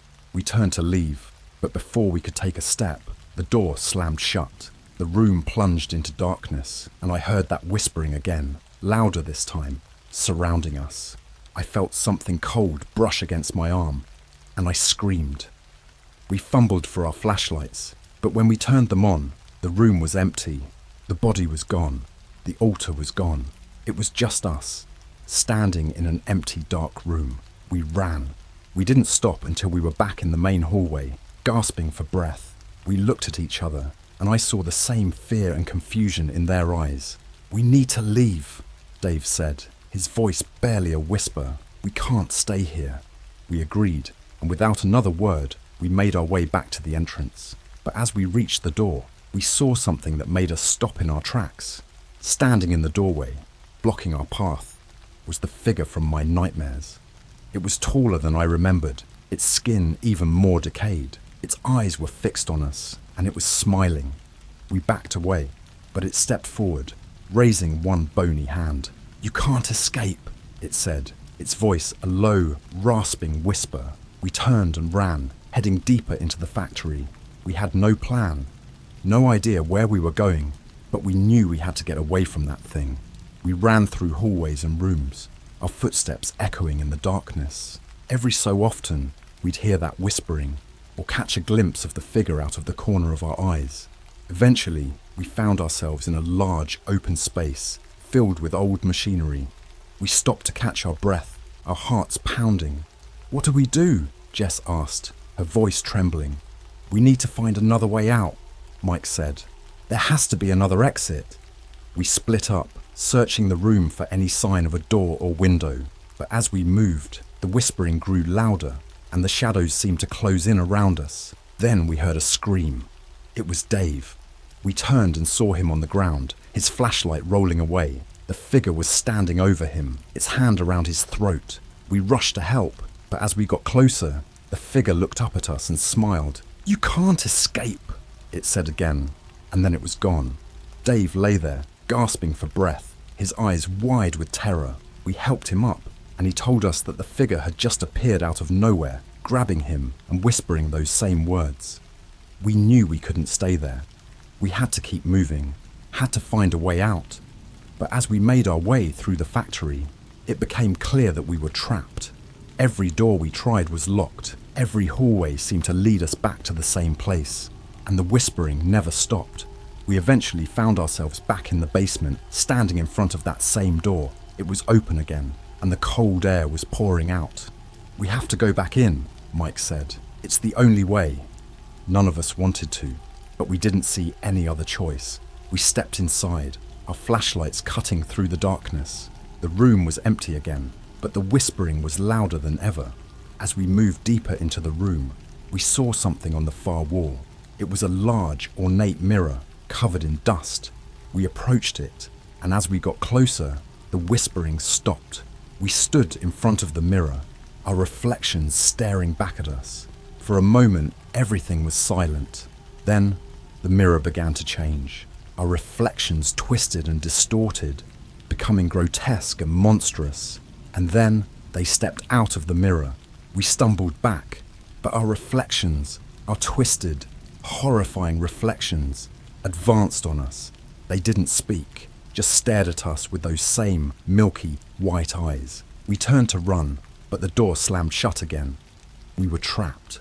Our reflections surrounded us, their cold, bony hands reaching out. I felt their touch, icy and painful, and I screamed. And then everything went black. When I woke up, I was lying on the floor of the basement. The others were there too, unconscious but alive. The room was empty again, the mirror gone. We stumbled to our feet, disoriented and terrified. We didn't know how long we had been there, but we knew we had to leave. This time, we made it out.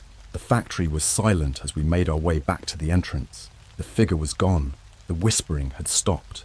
We didn't speak as we walked back through the woods, our minds reeling from what we had just experienced. When we finally reached the cabin, we collapsed, exhausted and broken. We never spoke about what happened that night. We couldn't. It was too much, too terrifying to put into words. But we all knew one thing for sure. We would never go back to that factory, and we would never be the same again. We all tried to return to our normal lives after that night, but it was impossible. The experience had left us scarred, both physically and mentally. We avoided talking about it, but the fear and paranoia never went away. We kept in touch more out of necessity than anything else, trying to make sure we were all okay. But deep down, we all knew that we weren't. A few weeks later, Jess called us over to her apartment. She sounded frantic, her voice trembling as she told us about the strange things that had been happening. We didn't hesitate. We all rushed over, hoping we could help in some way. When we got there, Jess looked like she hadn't slept in days. Her eyes were bloodshot and she was trembling. She showed us her bedroom, where the symbols had appeared again, scratched into the walls. There were other signs too. Her belongings had been moved around, and she kept hearing whispers in the middle of the night. We spent the night at her place, taking turns keeping watch. But nothing happened. The next morning, we left, feeling more helpless than ever. It was clear that whatever was haunting us wasn't going to leave us alone. It wasn't long before Mike started experiencing the same things. He would wake up in the middle of the night to find his furniture rearranged, his walls covered in the same symbols. He even saw the figure a few times, standing at the foot of his bed, watching him with those milky white eyes. Dave and I weren't spared either. We both started hearing the whispers, seeing the symbols, feeling that cold, oppressive presence. It was like the factory had followed us home, infecting our lives with its darkness. One night, I woke up to find my apartment in shambles. The symbols were everywhere, scratched into the walls, the floor, even the ceiling. My furniture was overturned and the air was thick with that same putrid smell from the factory. I heard the whispers, louder than ever, and I felt a cold hand brush against my face. I grabbed my phone and called Dave, my hands shaking. He answered on the first ring, and I could hear the fear in his voice. He was experiencing the same thing. We decided to meet up at Mike's place, hoping that being together would help. When I arrived, Jess and Dave were already there. Mike opened the door, looking just as terrified as the rest of us. We sat in his living room, trying to come up with a plan. But there was nothing we could do. We were trapped in this nightmare, and it was clear that it wasn't going to end. Then Mike suggested something that made my blood run cold. He said we should go back to the factory. We needed to find out what was haunting us, and maybe, just maybe, we could find a way to stop it. At first, we all thought he was crazy.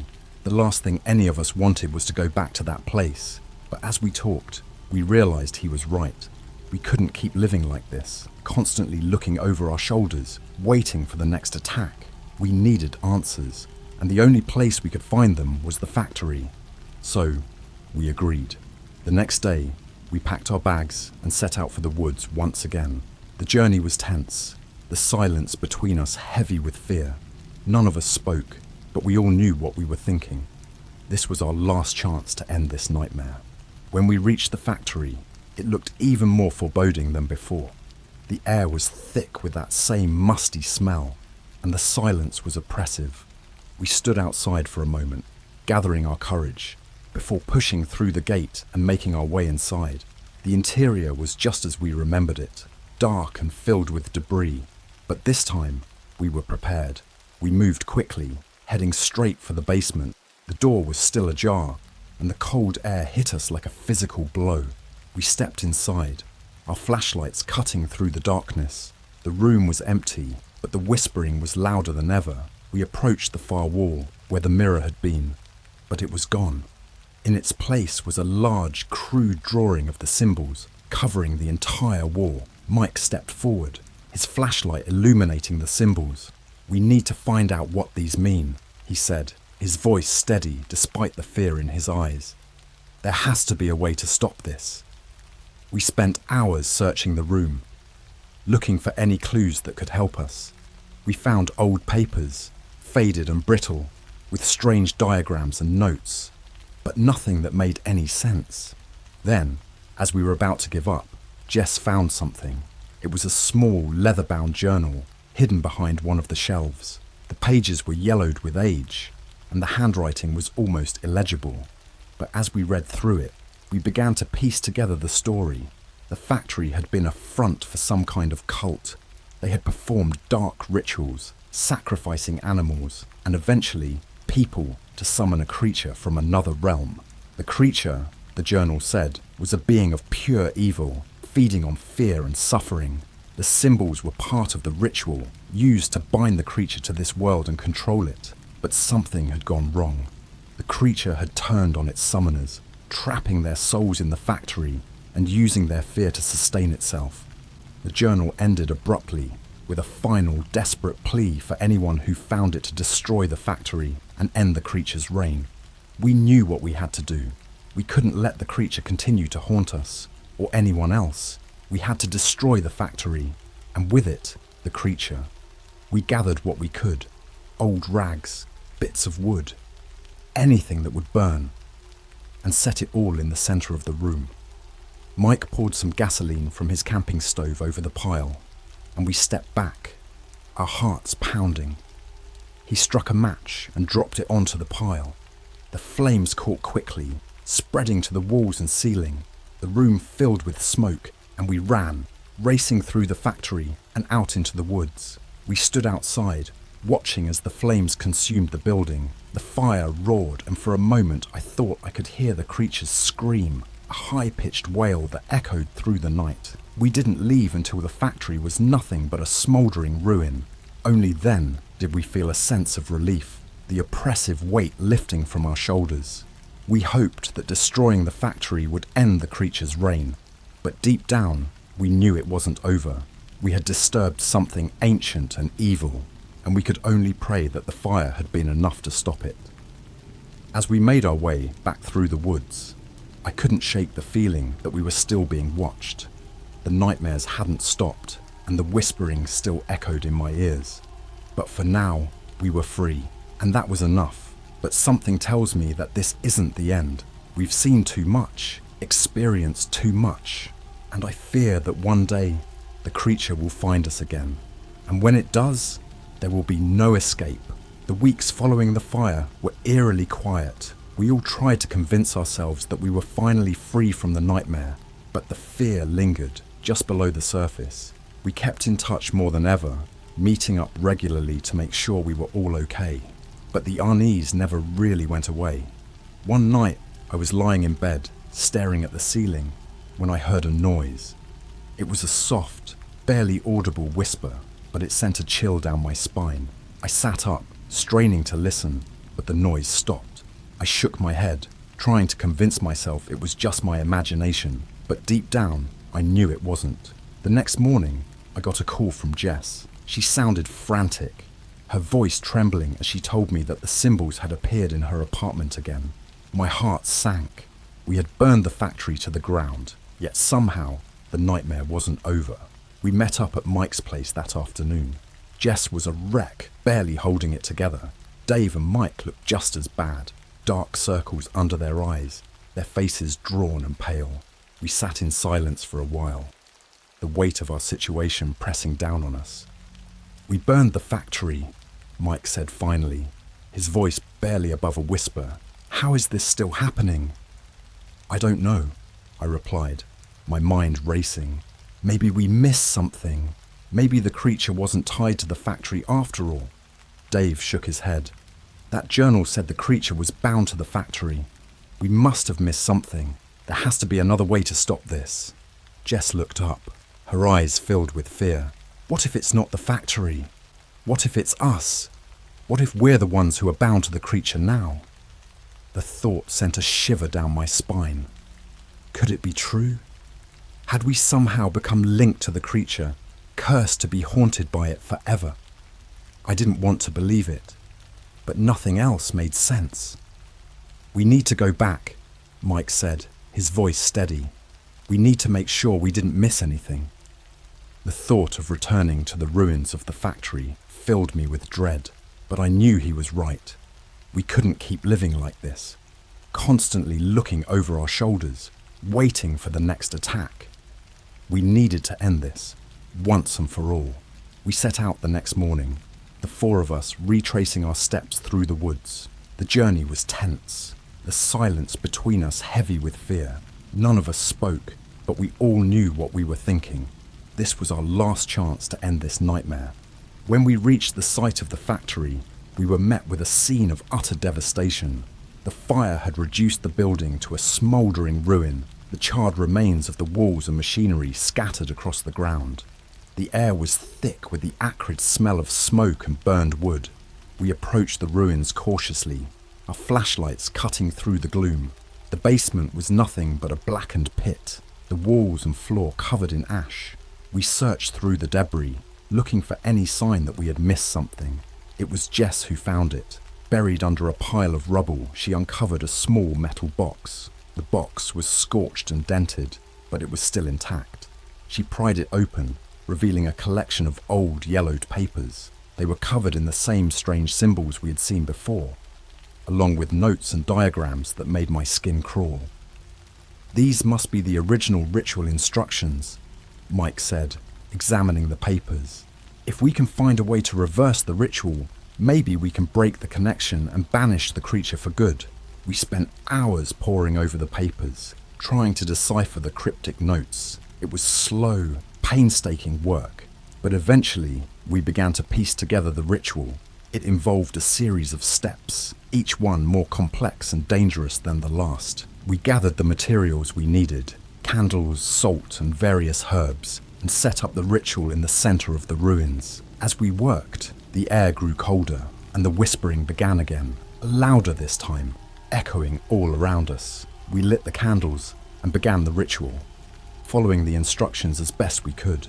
The whispering grew louder, and the shadows seemed to close in around us. I felt a cold hand brush against my arm, and I shivered, my heart pounding in my chest. As we completed the final step, the air grew thick with a dark, oppressive presence. The ground shook, and the whispering reached a deafening crescendo. For a moment I thought we had failed, that the creature would consume us all. Then, just as suddenly as it began, it stopped. The air cleared, and the oppressive weight lifted. We looked around, unsure if it had worked, but the silence was deafening. There were no whispers, no shadows, no cold, oppressive presence. We stood there for a moment, hardly daring to believe it was over. But as the minutes ticked by and the silence continued, a sense of relief washed over us. We had done it. We had banished the creature. We left the ruins, feeling lighter than we had in weeks. As we made our way back through the woods, we talked and laughed, the tension finally easing. We knew it would take time to fully recover from what we had been through, but for the first time, we felt hopeful. Back in town, we each went our separate ways, promising to keep in touch. The nightmares and whispers faded, and slowly we began to rebuild our lives. The scars of our experience would always be there, but we had faced the darkness and come out the other side. It's been a few months now, and things are finally starting to feel normal again. We still meet up occasionally, but the fear that once bound us together is gone. We've moved on, but we'll never forget what we went through. Every now and then, I still think about the factory, about the creature we banished. I wonder if it's truly gone, or if it's out there somewhere, waiting for another chance to return. But for now, I'm just grateful that we survived, that we were able to end the nightmare and reclaim our lives. I don't know what the future holds, but I do know one thing. I'll never take my safety for granted again. The world is a dark, dangerous place, and sometimes the things that go bump in the night are real, but we faced our fears and won, and that's something I'll carry with me forever. A few months passed without incident. Life slowly began to return to some semblance of normalcy. The whispers had stopped, the nightmares had faded, and the oppressive sense of being watched had lifted. We all hoped the nightmare was truly over. Then, one night, I got a call from Mike. He sounded frantic, his voice trembling with fear. He told me that Dave had gone missing. He hadn't shown up for work, wasn't answering his phone, and his apartment was empty. The fear we had all tried to bury came rushing back. We met up at Mike's place to come up with a plan. Jess was already there, her face pale and drawn. "We need to find him," she said, her voice shaking. "What if the creature isn't gone? What if it took him?" We all knew what she was thinking, but didn't want to admit it. The thought that the creature might still be out there, that it had taken Dave, was almost too much to bear. But we couldn't ignore the possibility. We decided to retrace Dave's steps, starting with his apartment. It was eerie walking through his place, knowing he had vanished without a trace. There were no signs of a struggle, no clues as to where he might have gone. But then we found something that made our blood run cold. In his bedroom, scratched into the wall, were the same symbols we had seen before. The same symbols we thought we had destroyed. And beneath them, in shaky handwriting, were the words, "Help me." It was clear that Dave had been taken, and we had to find him. The symbols were a message, a clue left behind in desperation. We gathered our supplies and set out for the only place we could think of, the ruins of the factory. The journey through the woods was tense and silent. None of us spoke, but the fear and determination were palpable. We had to find Dave. We had to end this once and for all. When we reached the factory, the ruins were just as we had left them, charred and desolate. But there was something different in the air, a sense of malevolence that made my skin crawl. We made our way through the debris, our flashlights cutting through the darkness. As we approached the basement, the air grew colder, and the whispering began again.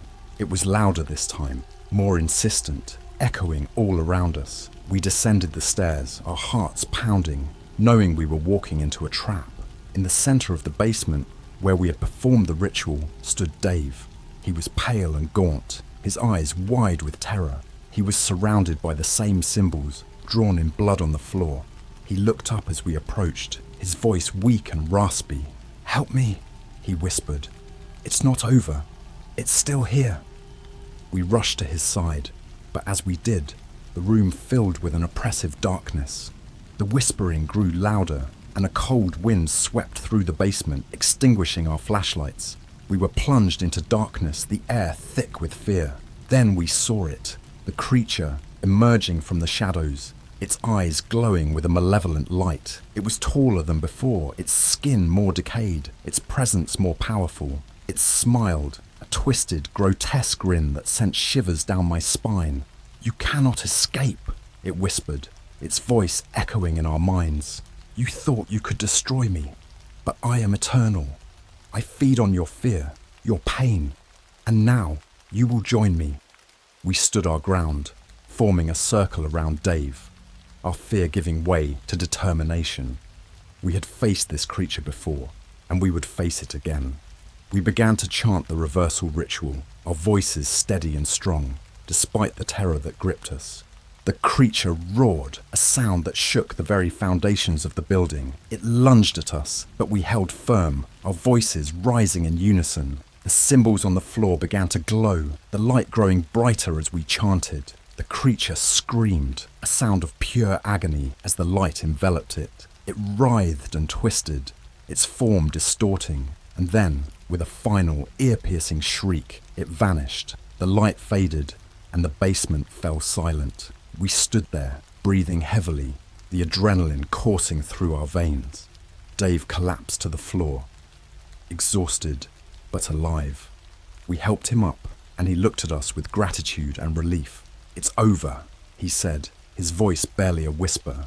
"Thank you." We left the ruins, the weight of the ordeal finally lifting. The nightmare was truly over. We had faced the darkness and won.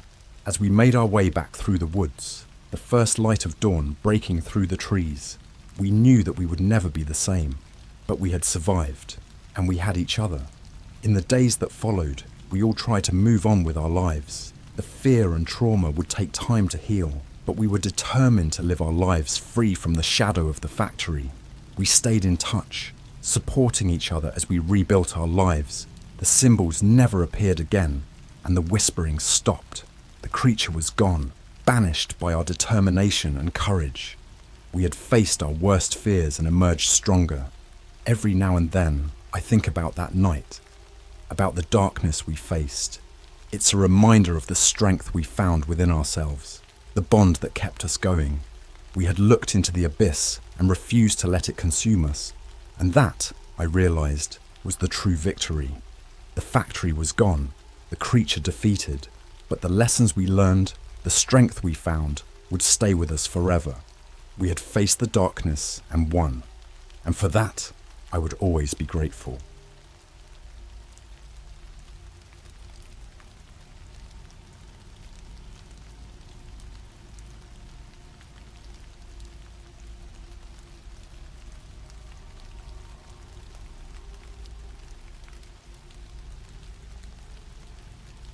My dad kept a second family in our old cabin in the woods. Today, I found out the horrifying reason why. Hey everyone, I've never posted here before, but I need to get this off my chest. I'm still shaking as I type this, and I don't know if I'll ever be the same again. If you have a weak stomach, maybe you should skip this. This is the most disturbing thing that has ever happened to me. So, a little backstory first.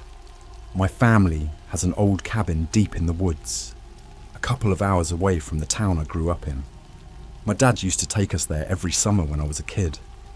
It was always kind of run down, and honestly, I hated it.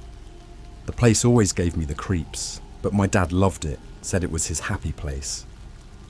As I got older, we stopped going. My mum and dad got divorced when I was 12, and we never went back. I always assumed the cabin just rotted away. I hadn't thought about it in years until my dad passed away a few months ago. He died suddenly. Heart attack. It was a shock to everyone. After his funeral, I was going through his things, and I found a set of keys with a little wooden tag attached that said cabin. I didn't think much of it at first. But then I started having this nagging feeling that I should go check it out. Like something was pulling me there. So I decided to take a trip out there. I thought maybe it would bring me some closure or something. I didn't tell anyone I was going. I just packed a bag and drove out. The closer I got, the more uneasy I felt.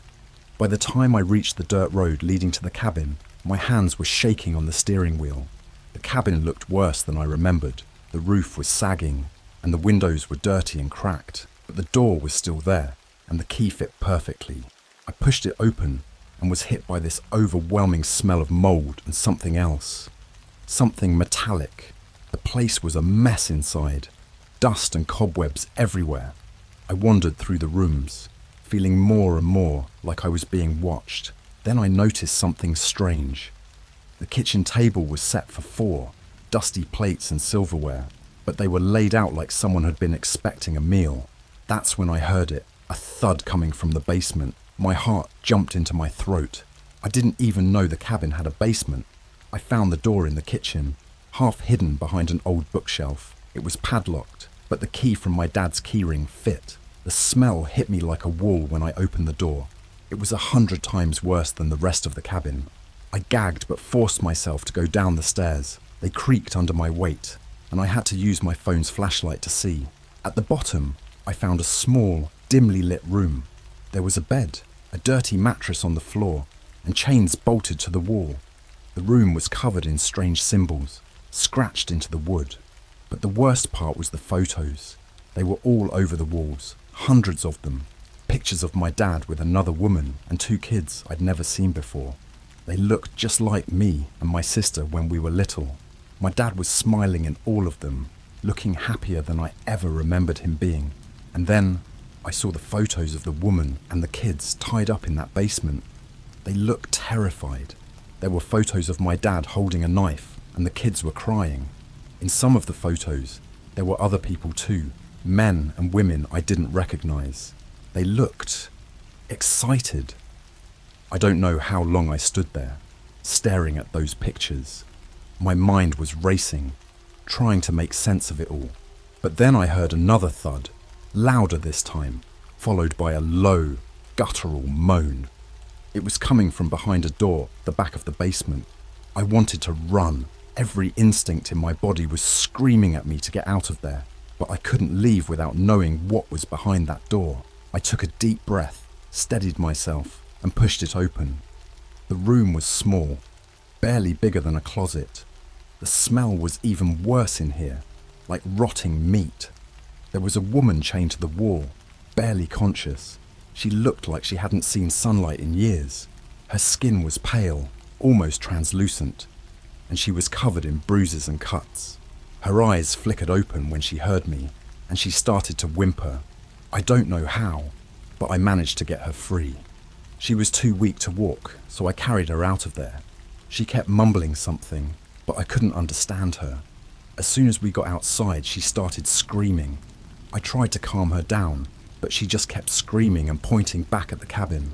I got her into my car and drove to the nearest hospital. The whole way, she kept whispering the same thing over and over. "He's coming back for us. He's coming back for us." I don't know who she was or what happened to the other kids.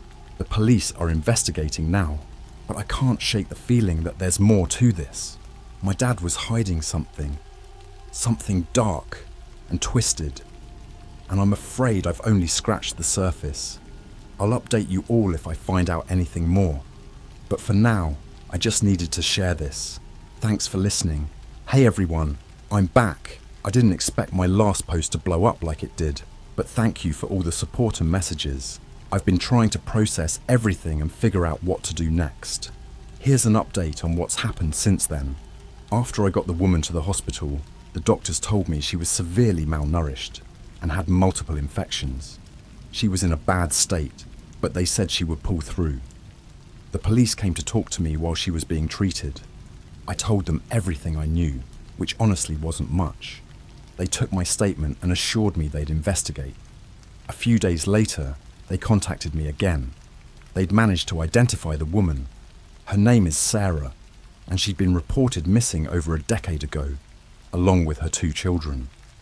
The news hit me like a ton of bricks. I didn't know how my dad was involved, but it was clear he'd been hiding something incredibly sinister. The police asked me to go back to the cabin with them. They wanted to see if there was anything I missed. I didn't want to go, but I knew I had to. I needed answers. Going back was even harder than the first time. The place looked even more decrepit if that was possible. The police went in first, guns drawn, but it was empty. They searched the whole place, top to bottom, and found nothing new. They took the photos and other evidence from the basement.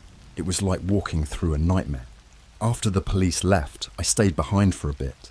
I felt like I needed to confront whatever demons my dad had left behind.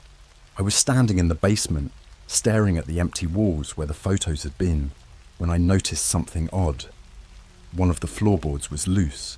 My heart started pounding as I pried it up. Underneath, there was a small metal box. My hands were shaking as I opened it. Inside, there were old letters, newspaper clippings, and a stack of Polaroid photos.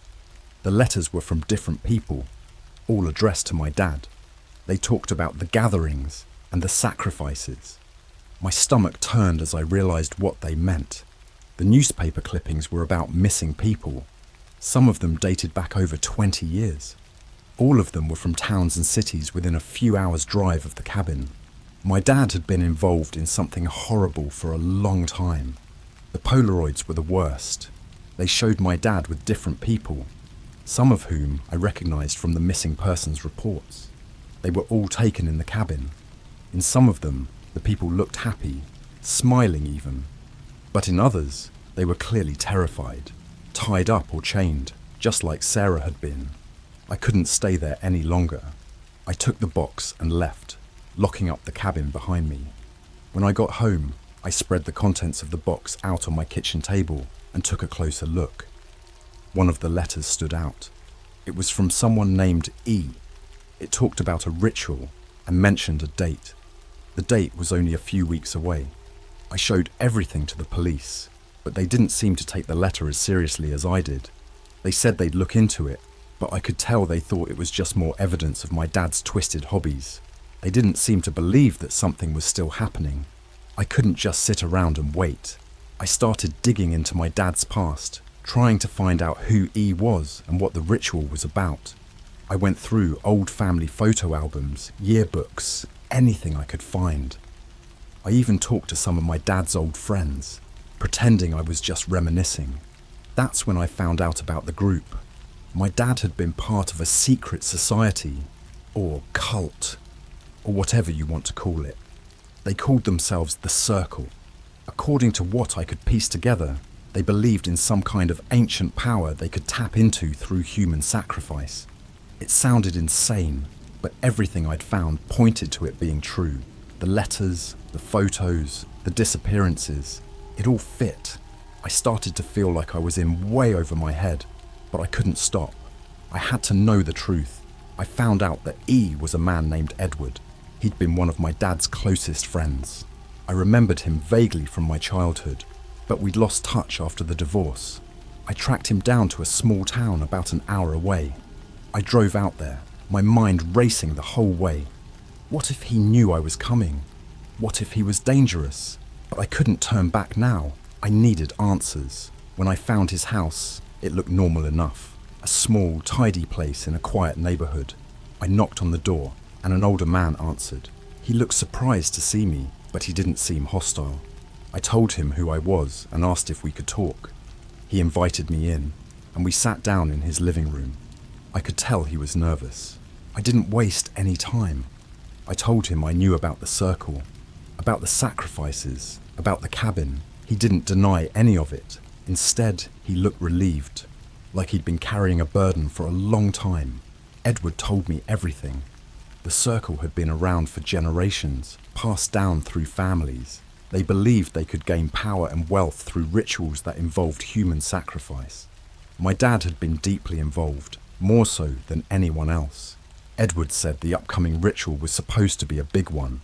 They were planning something that hadn't been done in decades, something that required multiple sacrifices. He didn't know all the details, but he knew it was going to happen soon. I left his house feeling more lost than ever. I had more information, but I didn't know what to do with it. The police weren't going to help, and I couldn't stop the circle on my own. I felt like I was spiraling into a dark abyss with no way out. I'm sorry this part is so long, but I needed to get it all out. I'm going to keep digging, keep trying to stop whatever's coming. I'll update you all when I can. Please. If anyone has any advice or knows anything about this kind of stuff, let me know. I don't know how much time I have left. Hey everyone, it's been a few days since my last update. Thanks for all the support and advice. I've been trying to follow up on some of your suggestions, but things have taken a turn for the worse. I'm not sure how much longer I can keep this up, but I need to see it through. Here's what's happened since I last posted. After my visit with Edward, I couldn't shake the feeling that I was being watched. Everywhere I went, I felt eyes on me. I'd catch glimpses of people in my rearview mirror, see shadows moving outside my windows at night. I knew the circle was onto me. I just didn't know what they were planning. I kept digging, trying to find out more about the upcoming ritual. I managed to track down a few more members of the circle, but none of them would talk to me. Some of them even seemed afraid. I was getting desperate, so I decided to go back to the cabin one more time. This time, I went prepared. I brought a flashlight, a crowbar, and a couple of friends who agreed to come with me. I didn't tell them everything, just that I needed their help with something important. We arrived at the cabin in the early evening. The place looked even more sinister in the fading light. We searched the place top to bottom. I wanted to make sure we hadn't missed anything the first time.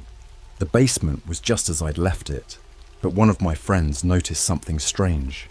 There were scrape marks on the floor, like something heavy had been moved recently. We followed the marks to a section of the wall that looked slightly different. Using the crowbar, we pried off a few boards and found a hidden door. My heart was pounding as we forced it open. Behind it was a narrow tunnel leading down into the darkness. We hesitated, but I knew we had to go down there. We made our way through the tunnel, which seemed to go on forever. The air grew colder and more foul the deeper we went. Eventually, we reached another door. This one was locked, but the crowbar did the trick. What we found on the other side was worse than any nightmare. The room was large and dimly lit by a few flickering candles. The walls were covered in more of those strange symbols, and the floor was stained with dark patches that looked like dried blood. In the center of the room was an altar, and on it were the remains of what looked like an animal, maybe a goat. But there was something off about it, something that made my stomach churn. Scattered around the room were more photographs, just like the ones I'd found before, but these were different. They showed people in robes, their faces obscured by hoods, performing rituals. Some of the photos were old, black and white, while others were more recent. My dad was in many of them, always at the center of the group. As we were looking around, we heard footsteps behind us. We turned to see a group of people standing in the doorway, blocking our exit. They were wearing the same robes as in the photos, their faces hidden. One of them stepped forward and pulled back his hood. It was Edward. "You shouldn't have come here," he said, his voice cold and empty. "You don't understand what you're dealing with." My friends and I backed away, but there was nowhere to go. The members of the circle started chanting, their voices low and rhythmic. I felt a cold sweat break out on my forehead. I knew we were in serious trouble. Edward raised a hand, and the chanting stopped. "This is sacred ground," he said. "You've desecrated it by bringing outsiders here, but it's not too late. You can still join us. Embrace the power that flows through these rituals. Your father did." I shook my head, trying to keep my voice steady. "I'll never be a part of this. My dad was sick, and so are all of you." Edward's expression hardened. "So be it. If you won't join us willingly, you'll become part of the ritual in a different way." The circle members started moving toward us. We fought back, but we were outnumbered and outmatched. They overpowered us quickly, dragging us to the altar. I was pinned down, forced to watch as they prepared for their ritual. Edward produced a knife, its blade glinting in the candlelight. Just as he was about to begin, there was a loud crash from the tunnel. The police burst into the room, guns drawn. They'd followed us after I'd told them I was coming back to the cabin. The members of the circle scattered, some trying to fight, others running for the tunnel. Edward was tackled to the ground and handcuffed. The police searched the room, finding more evidence of the circle's activities. They arrested several members, including Edward, but some managed to escape into the woods. The room was sealed off, and the evidence was taken into custody. I spent hours at the police station, giving my statement and going over everything that had happened. They promised to keep me informed, but I could tell they were still wrapping their heads around the whole thing. It's been a few days now, and I'm trying to get back to some semblance of normalcy, but I can't shake the feeling that this isn't over. The circle is still out there, and I know they'll come for me eventually. I'm trying to stay vigilant, but it's hard to sleep at night. Every little noise makes me jump. I'll keep you all updated if anything else happens. For now, I'm just trying to stay safe and figure out what to do next. If anyone has any advice, please let me know. I could use all the help I can get. Hey everyone, it's been a while since my last update. Things have been getting more intense, and I've been laying low. I didn't want to post anything until I had more concrete information. But a lot has happened, and I think it's time I shared what I've found out. After the police raid on the cabin, I tried to go back to my normal life, but it was impossible. I couldn't shake the feeling that I was being watched, and it wasn't just paranoia. I started noticing the same car parked near my house, the same people hanging around places I frequented. The circle was still out there, and they were keeping tabs on me. I decided to take matters into my own hands. I needed to find out more about the circle and their plans. I started researching secret societies and cults, trying to find anything that matched what I knew about them. It was slow going, but I started to piece together a picture of their beliefs and rituals. The circle believed they could gain power and immortality through human sacrifice. The more sacrifices they made, the more powerful they became. They worshipped an ancient entity they called the Dark One, who they believed granted them these abilities. The upcoming ritual Edward mentioned was supposed to be their most powerful one yet. I knew I had to stop it, but I didn't know how. Then, one night, I got a message from an anonymous source. It was a cryptic email with no subject line, just a single sentence. Meet me at the old cemetery at midnight. There was no name, no explanation, but I felt like I had to go. I showed up at the cemetery just before midnight. It was a creepy place, full of old, crumbling headstones and twisted trees. I waited, feeling like I was in a horror movie. Just as I was about to give up and leave, a figure emerged from the shadows. It was a woman, dressed in dark clothes and wearing a hood. She approached me cautiously, looking around as if to make sure we were alone. "Are you the one investigating the circle?" she asked. I nodded. "Who are you?" She pulled back her hood, revealing a face that looked familiar. "My name is Laura. I was part of the circle. I escaped a few years ago, but I've been hiding ever since. They'll kill me if they find out I'm talking to you." I couldn't believe it. "Why are you helping me?" "Because someone needs to stop them," she said. "I've been following your posts. I know what you've found, and I know you're serious about stopping them." She handed me a small notebook. "This is everything I know about the circle. Their rituals, their members, their plans. It's not much, but it's a start." I took the notebook, feeling a mix of gratitude and fear. "Thank you, but what do I do with this?" "Use it to find them, to stop the ritual. They're planning something big, and it's happening soon. If you don't stop them, a lot of people are going to die." I wanted to ask her more questions, but she was already backing away. "I have to go. Be careful. They're watching you." And with that, she disappeared into the darkness. I took the notebook home and started going through it. It was filled with detailed descriptions of rituals, lists of members, and locations where they performed sacrifices. There were maps, diagrams, and notes in the margins.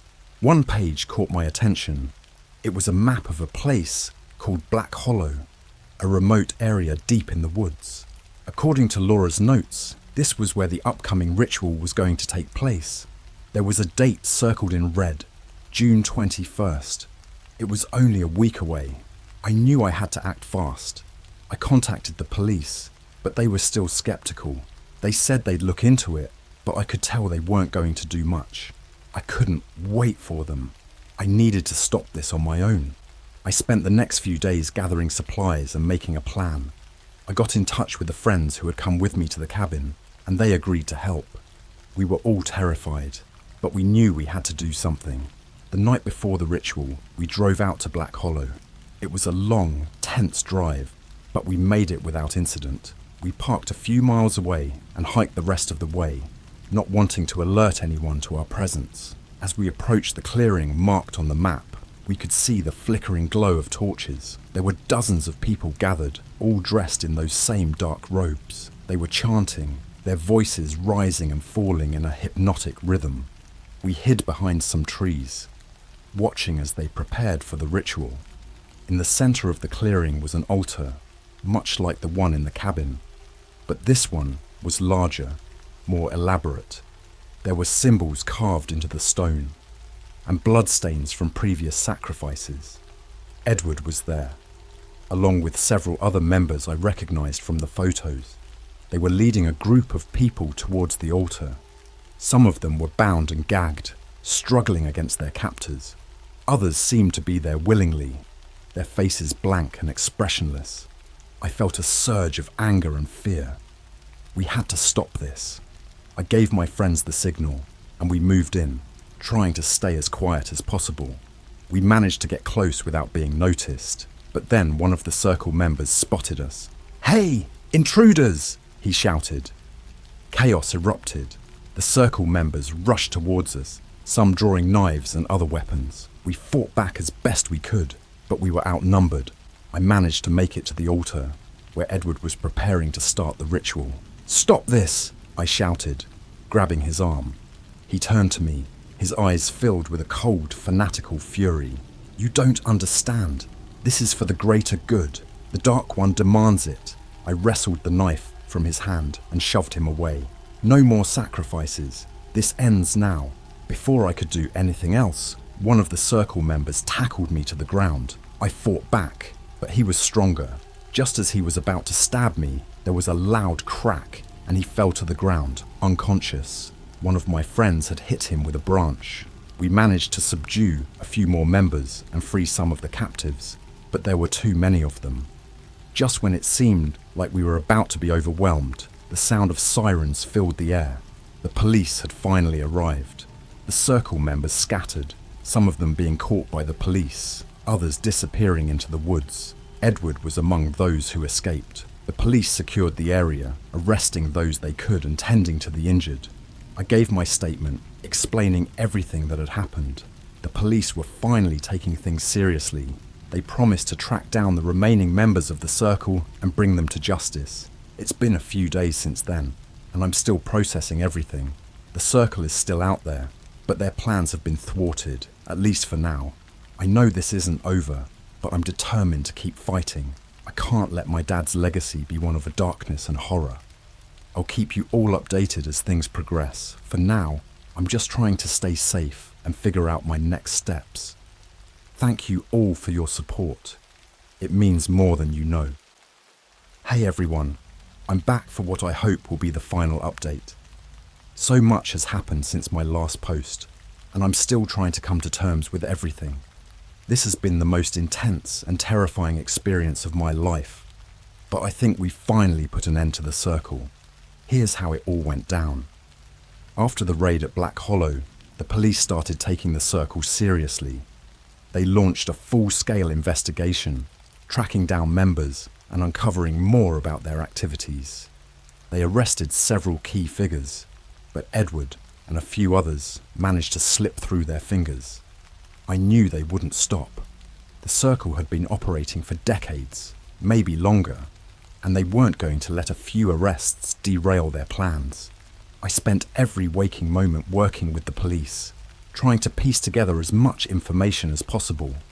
I knew that if we didn't stop them now, they'd come back stronger than ever. A few days ago, I got a call from Laura, the woman who had escaped the circle. She'd been laying low, but she'd heard rumours that Edward was planning something big, a final ritual to restore their power. She didn't know the details, but she knew it was happening soon. I relayed the information to the police, and we started trying to track Edward down. It was like looking for a needle in a haystack, but we caught a break when one of the arrested members agreed to talk in exchange for a deal. They told us about an abandoned mansion deep in the woods, a place where the circle had conducted some of their most powerful rituals. We didn't waste any time. The police organised a raid, and I insisted on going along. I couldn't sit by and do nothing. Not after everything that had happened. We moved in at night, hoping to catch them by surprise. The mansion was a sprawling, decaying structure, hidden away from prying eyes. As we approached, we could see flickering lights through the windows. We moved in silently, surrounding the building and preparing for the worst. The police burst in, shouting for everyone to get down. Chaos erupted as members of the circle tried to flee or fight back. I stayed close to the officers, scanning the room for Edward. The main hall was filled with strange symbols and artifacts, the air thick with the smell of burning incense. I spotted Edward near the back, chanting something in a language I didn't understand.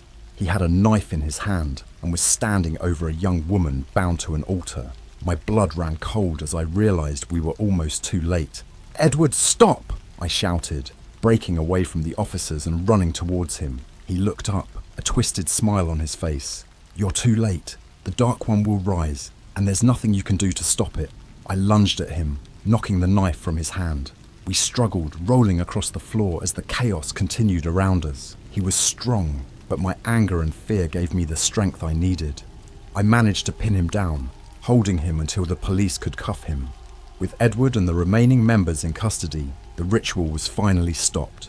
The young woman was freed, and the police began dismantling the altar and gathering evidence. It felt surreal, like a weight had been lifted from my shoulders. In the days that followed, the police continued their investigation, uncovering more about the circle and their activities. They found evidence of numerous sacrifices and rituals, enough to put the remaining members away for a long time. Edward and the others would face justice for their crimes. I've been trying to move on with my life, but it's been difficult. The images of what I saw, the things I learned, they haunt me, but I'm determined to make sure no one else has to go through what I did.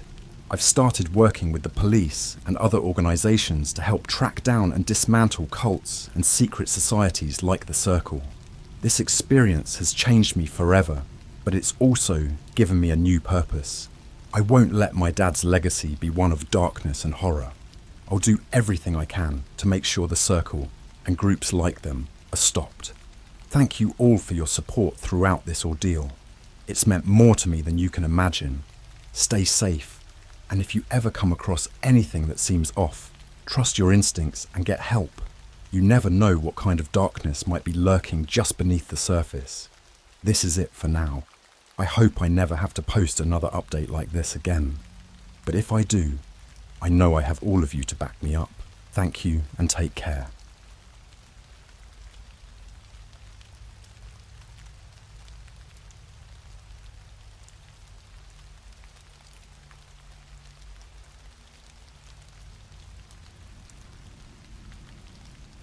I found an old cabin in the woods.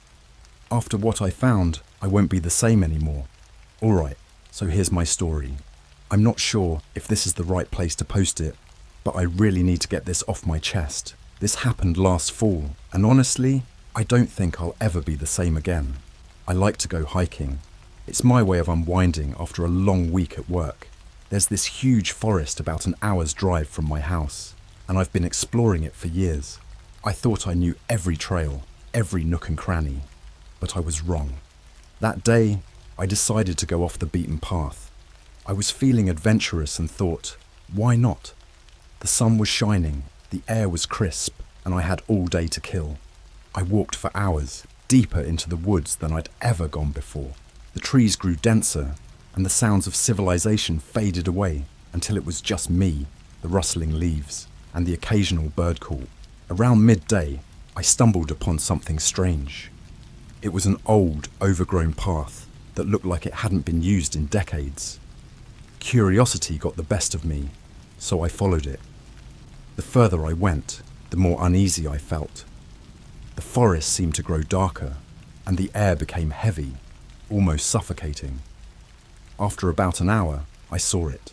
An old cabin, half hidden by the trees and covered in moss. It looked like something out of a horror movie. The windows were boarded up, and the door was hanging off its hinges. But there was something about it that drew me in. Maybe it was the mystery, or maybe it was just my stupid curiosity, but I had to check it out. I pushed open the door, and it creaked loudly, echoing through the empty forest. The inside was dark and smelled like rot. I could barely see anything, but I had my flashlight with me.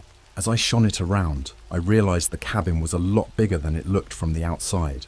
There were several rooms, all filled with old, decaying furniture and thick layers of dust. In the main room, there was a fireplace with a rusty iron grate. Above it, I noticed something that made my blood run cold. There were chains, thick and heavy, bolted into the wall, and they were stained with something dark.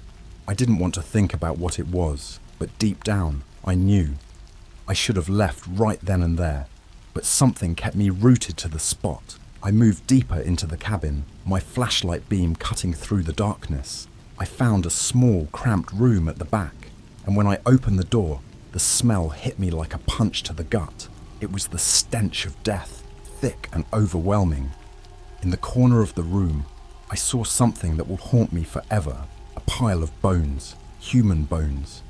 Tangled together like some grotesque sculpture, they were old, yellowed with age, but there was no mistaking what they were. And then I saw the writing on the walls, scrawled in what looked like dried blood. It was some sort of gibberish, words and symbols that made no sense, but the sheer madness of it sent chills down my spine. My flashlight flickered, and for a moment I was plunged into darkness. When it came back on, I swear I saw something move out of the corner of my eye. I turned quickly, but there was nothing there, just shadows and my own terrified imagination. I told myself I was being paranoid, that it was just the fear getting to me, but I couldn't shake the feeling that I wasn't alone. I backed out of the room, my heart pounding in my chest. I needed to get out of there, but as I turned to leave, I heard it, a faint, almost imperceptible whisper. It was coming from somewhere deeper in the cabin.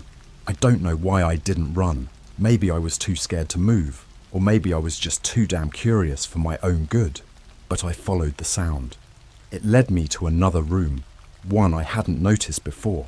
The door was slightly ajar, and as I pushed it open, the whispering grew louder. Inside, there was a single chair in the middle of the room, and on that chair was a figure, slumped over and motionless. My flashlight flickered again, and when it steadied, I saw it clearly. It was a man, or what was left of one.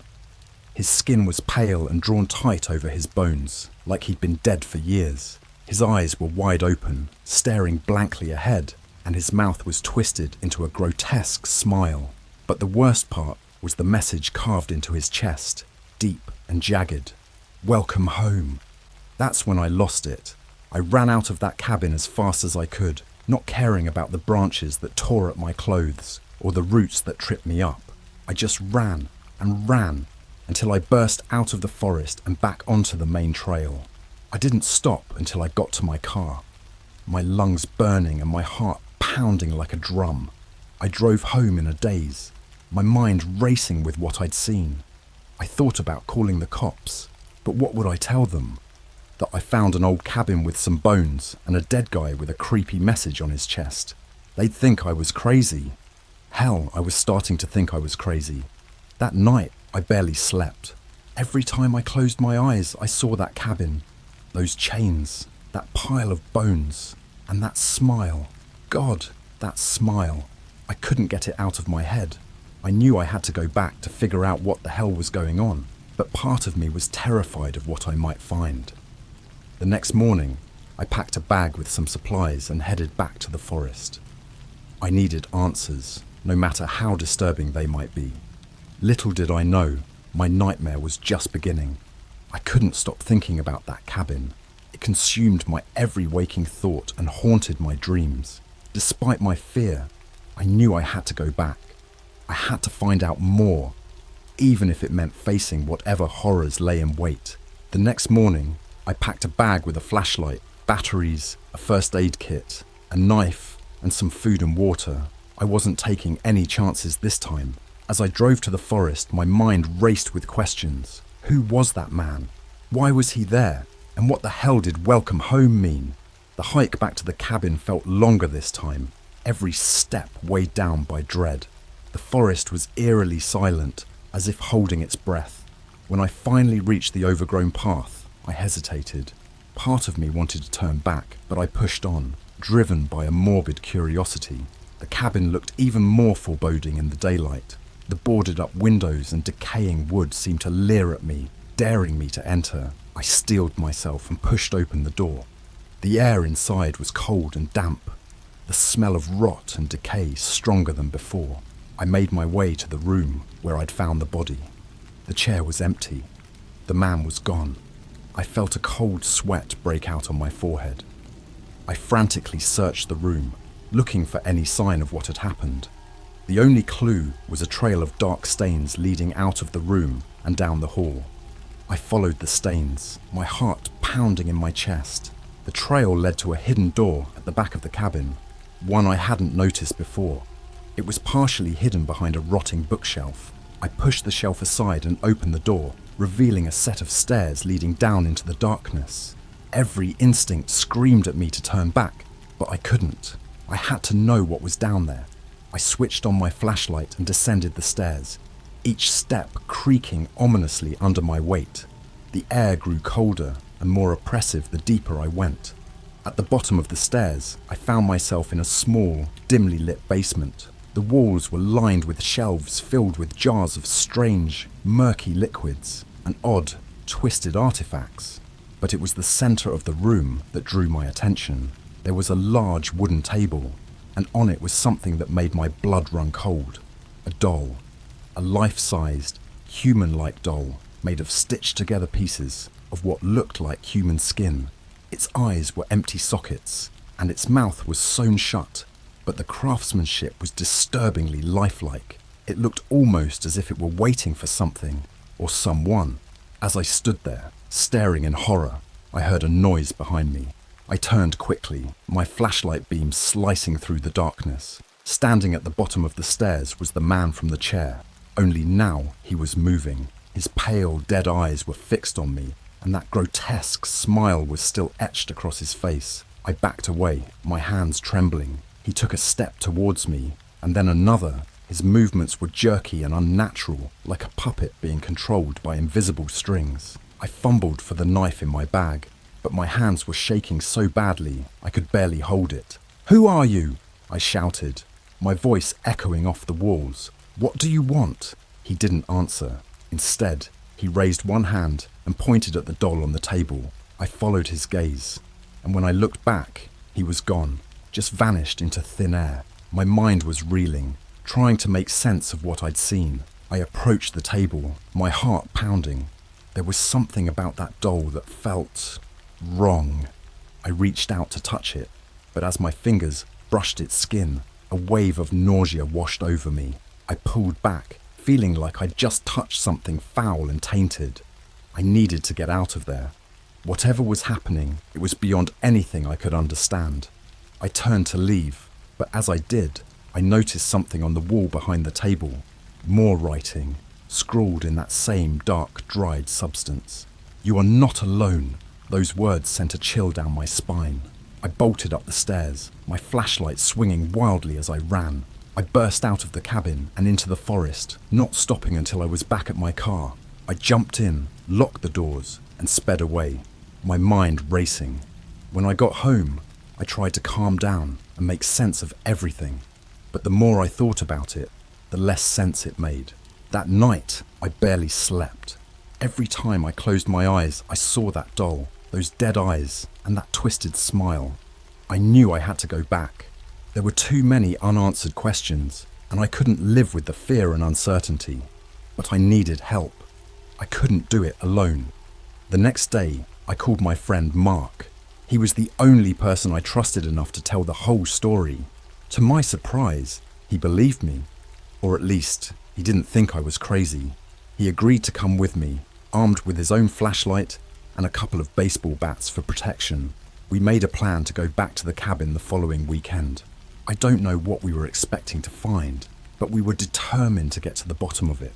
Little did we know, the horrors we had witnessed were just the beginning. The days leading up to our return trip to the cabin were some of the longest of my life. Every night I was plagued by nightmares of the cabin, the doll, and that unsettling man.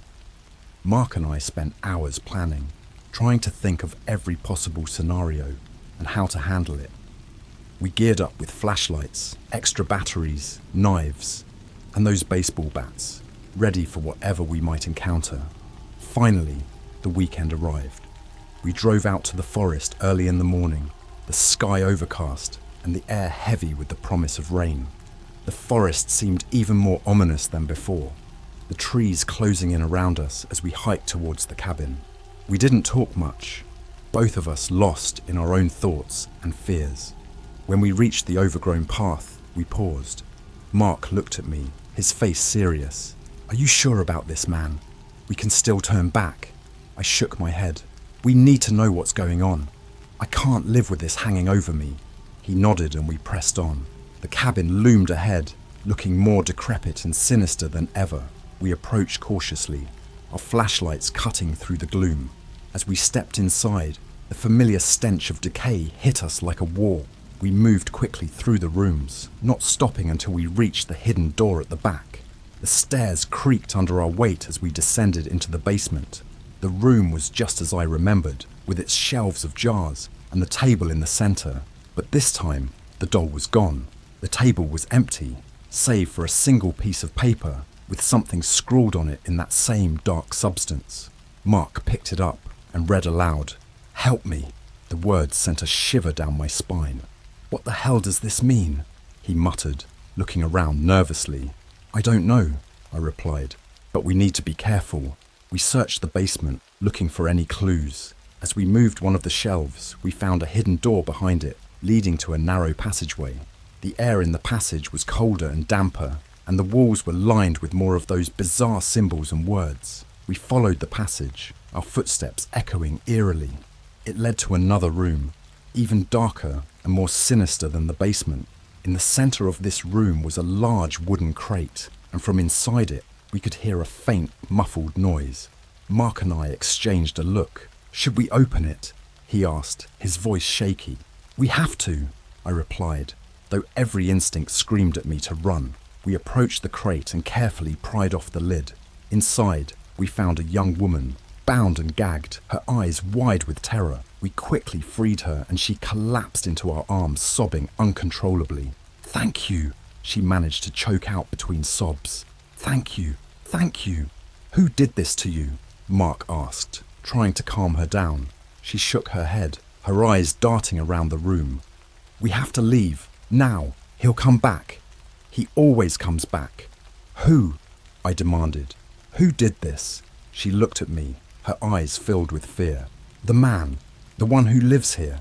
He's not human." Just then, we heard footsteps coming down the passageway. Heavy, deliberate footsteps. The woman's eyes widened in terror. "It's him! He's coming!"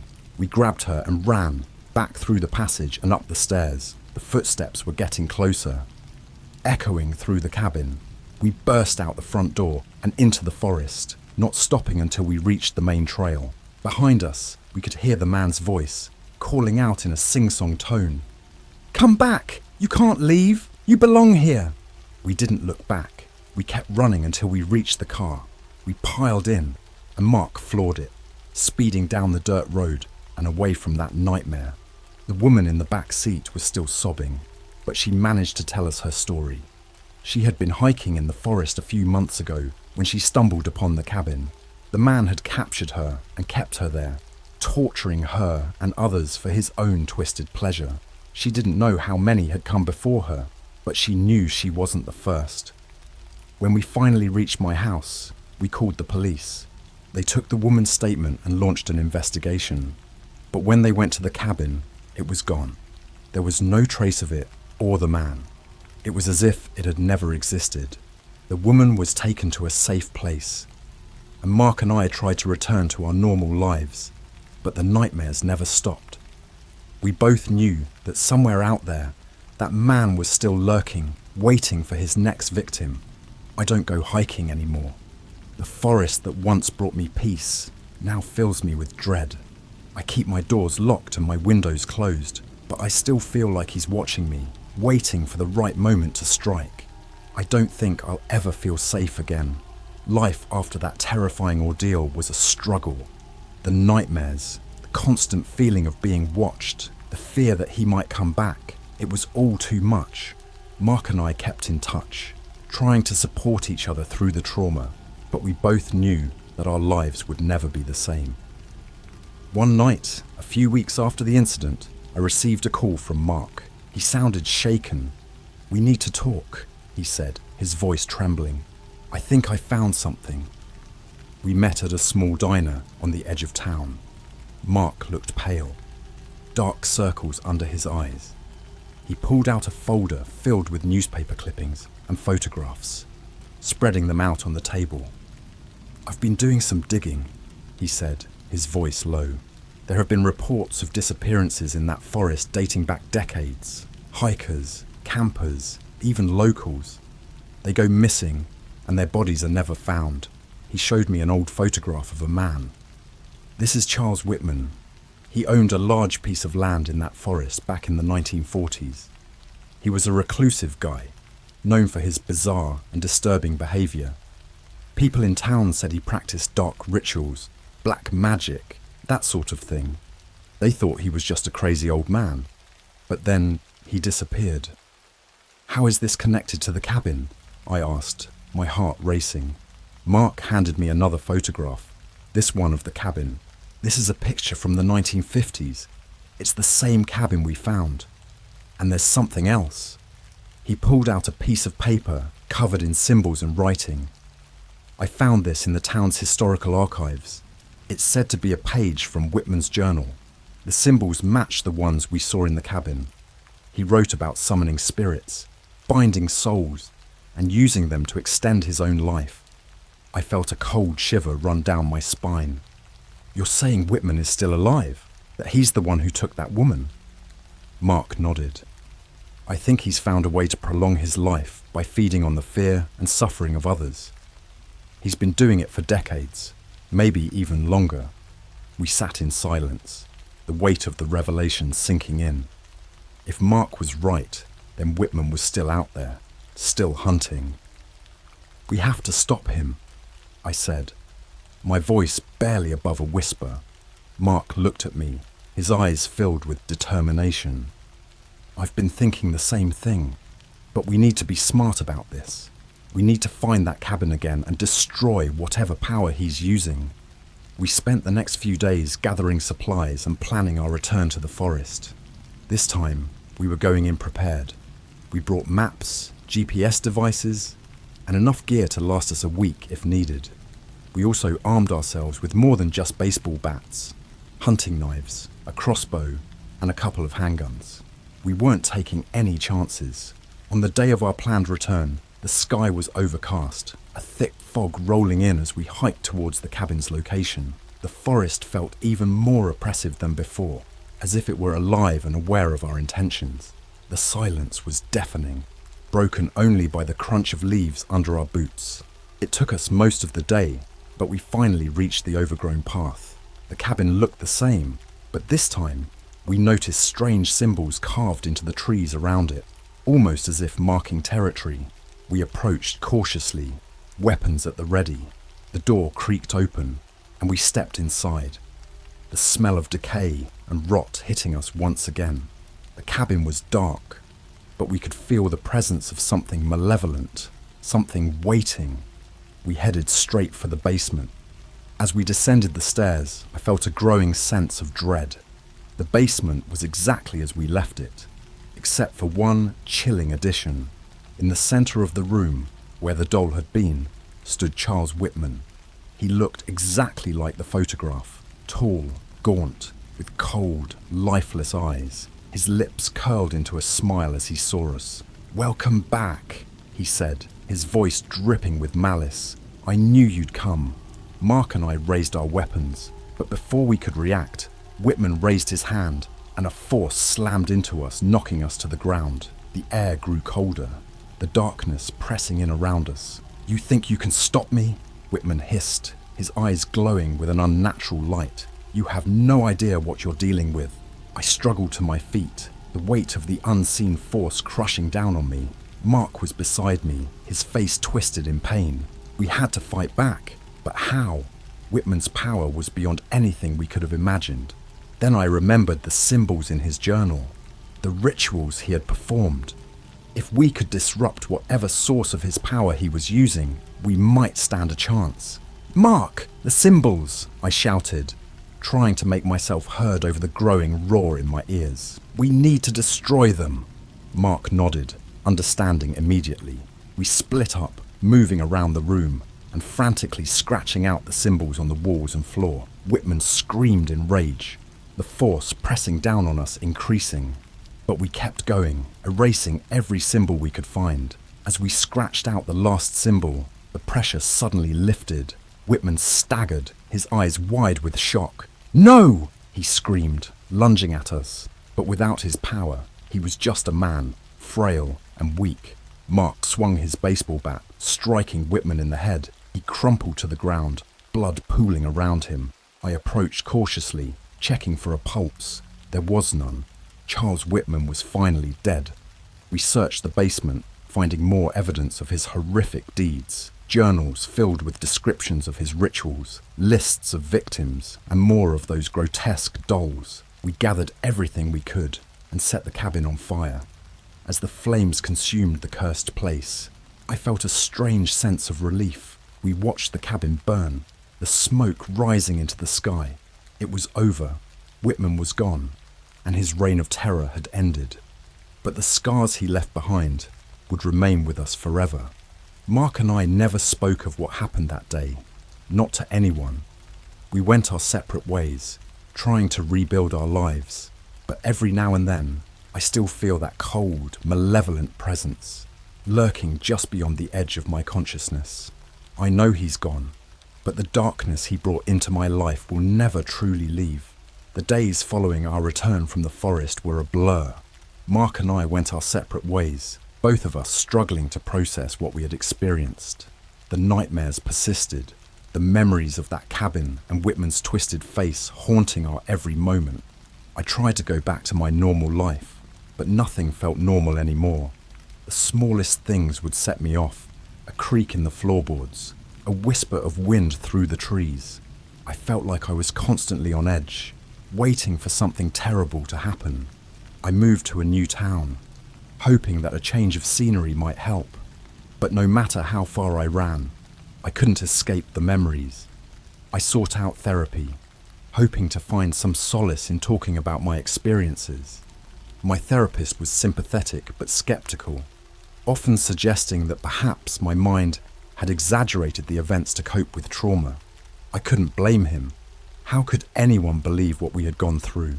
One night, about a year after we had burned down the cabin, I received a call from Mark. I hadn't heard from him in months. He sounded desperate, his voice cracking with fear. "You need to come over," he said, barely able to get the words out. "Something's happening. I think he's back." My blood ran cold. "What do you mean? Whitman is dead. We saw him die." "I don't know," Mark replied, his voice shaking. "But I've been seeing things, hearing things. I found symbols carved into my walls, just like in the cabin. Please, you have to come." Against my better judgment, I agreed. I drove through the night, the dread building with every mile. When I arrived at Mark's house, I could see the fear in his eyes. He looked like he hadn't slept in days, his face pale and drawn. He led me inside, showing me the symbols carved into his walls. They were identical to the ones we had seen in the cabin. My heart pounded in my chest as I examined them, a familiar sense of dread washing over me. "We need to destroy these," I said, trying to keep my voice steady, just like we did before. Mark nodded, and we set to work, scratching out the symbols and burning anything that seemed connected to them. As we worked, the air grew colder, and an oppressive silence fell over the house. Then we heard it, a faint whisper coming from the basement. We exchanged a look, both of us thinking the same thing. We had to go down there. Armed with our flashlights and knives, we descended the stairs. The basement was dark and musty, filled with old furniture and boxes. As we moved deeper into the room, the whispering grew louder, more insistent. In the corner, we found a small, makeshift altar, covered in more symbols and surrounded by burnt-down candles. At the center of the altar was a photograph of Whitman, his eyes seeming to follow us as we moved. "We have to destroy this," Mark said, his voice trembling. "It's the source." We smashed the altar, tearing apart the photograph and scratching out the symbols. As we did, the whispering grew louder, turning into a cacophony of voices. The air grew colder, and a thick, oppressive darkness filled the room. Suddenly, Mark screamed. I turned to see him being lifted off the ground by an unseen force, his body convulsing. I lunged at him, trying to pull him free, but it was like fighting against a hurricane. "Let him go!" I shouted, swinging my knife wildly. The darkness swirled around us, the voices growing louder, more frenzied. Then, just as suddenly as it began, it stopped. Mark fell to the ground, gasping for breath. The darkness receded, and the basement was silent once more. We stumbled back upstairs, both of us shaken and exhausted. "What the hell was that?" Mark panted, his eyes wide with fear. I don't know, I replied, my voice hollow. But I think we broke whatever hold Whitman had left. We sat in silence, trying to process what had happened. Eventually, Mark spoke up. I think it's over. I think we're finally free. I wanted to believe him, but a part of me knew that the darkness would always be with us, lurking just out of sight. We had destroyed Whitman's power, but the scars he left behind would never truly heal. I left Mark's house that night, hoping that we had seen the last of Whitman and his twisted legacy. But as I drove home, I couldn't shake the feeling that something was watching me, waiting for the right moment to strike. In the years that followed, I tried to move on with my life. I moved again, started a new job, and even made some new friends. But the memories of that cabin, the horrors we had witnessed, never truly left me. They were always there, just beneath the surface, ready to remind me of the darkness that exists in the world. I still go hiking, but I stay far away from that forest. I know that some things are better left undisturbed, some mysteries better left unsolved. And sometimes, late at night, when the wind howls and the shadows lengthen, I hear a faint whisper, reminding me that the darkness is never far away. In the end, I suppose I've learned to live with it. The fear, the nightmares, the constant vigilance, they've become a part of who I am. And while I may never be the same, I've come to accept that some things can never be forgotten. Somewhere out there, in the depths of the forest, the remnants of Whitman's twisted legacy still linger. And while the cabin may be gone, the darkness it brought into my life will never truly fade. But I've learned to face it, to live with it, and to remember that sometimes the most terrifying monsters are the ones that hide within us. The end.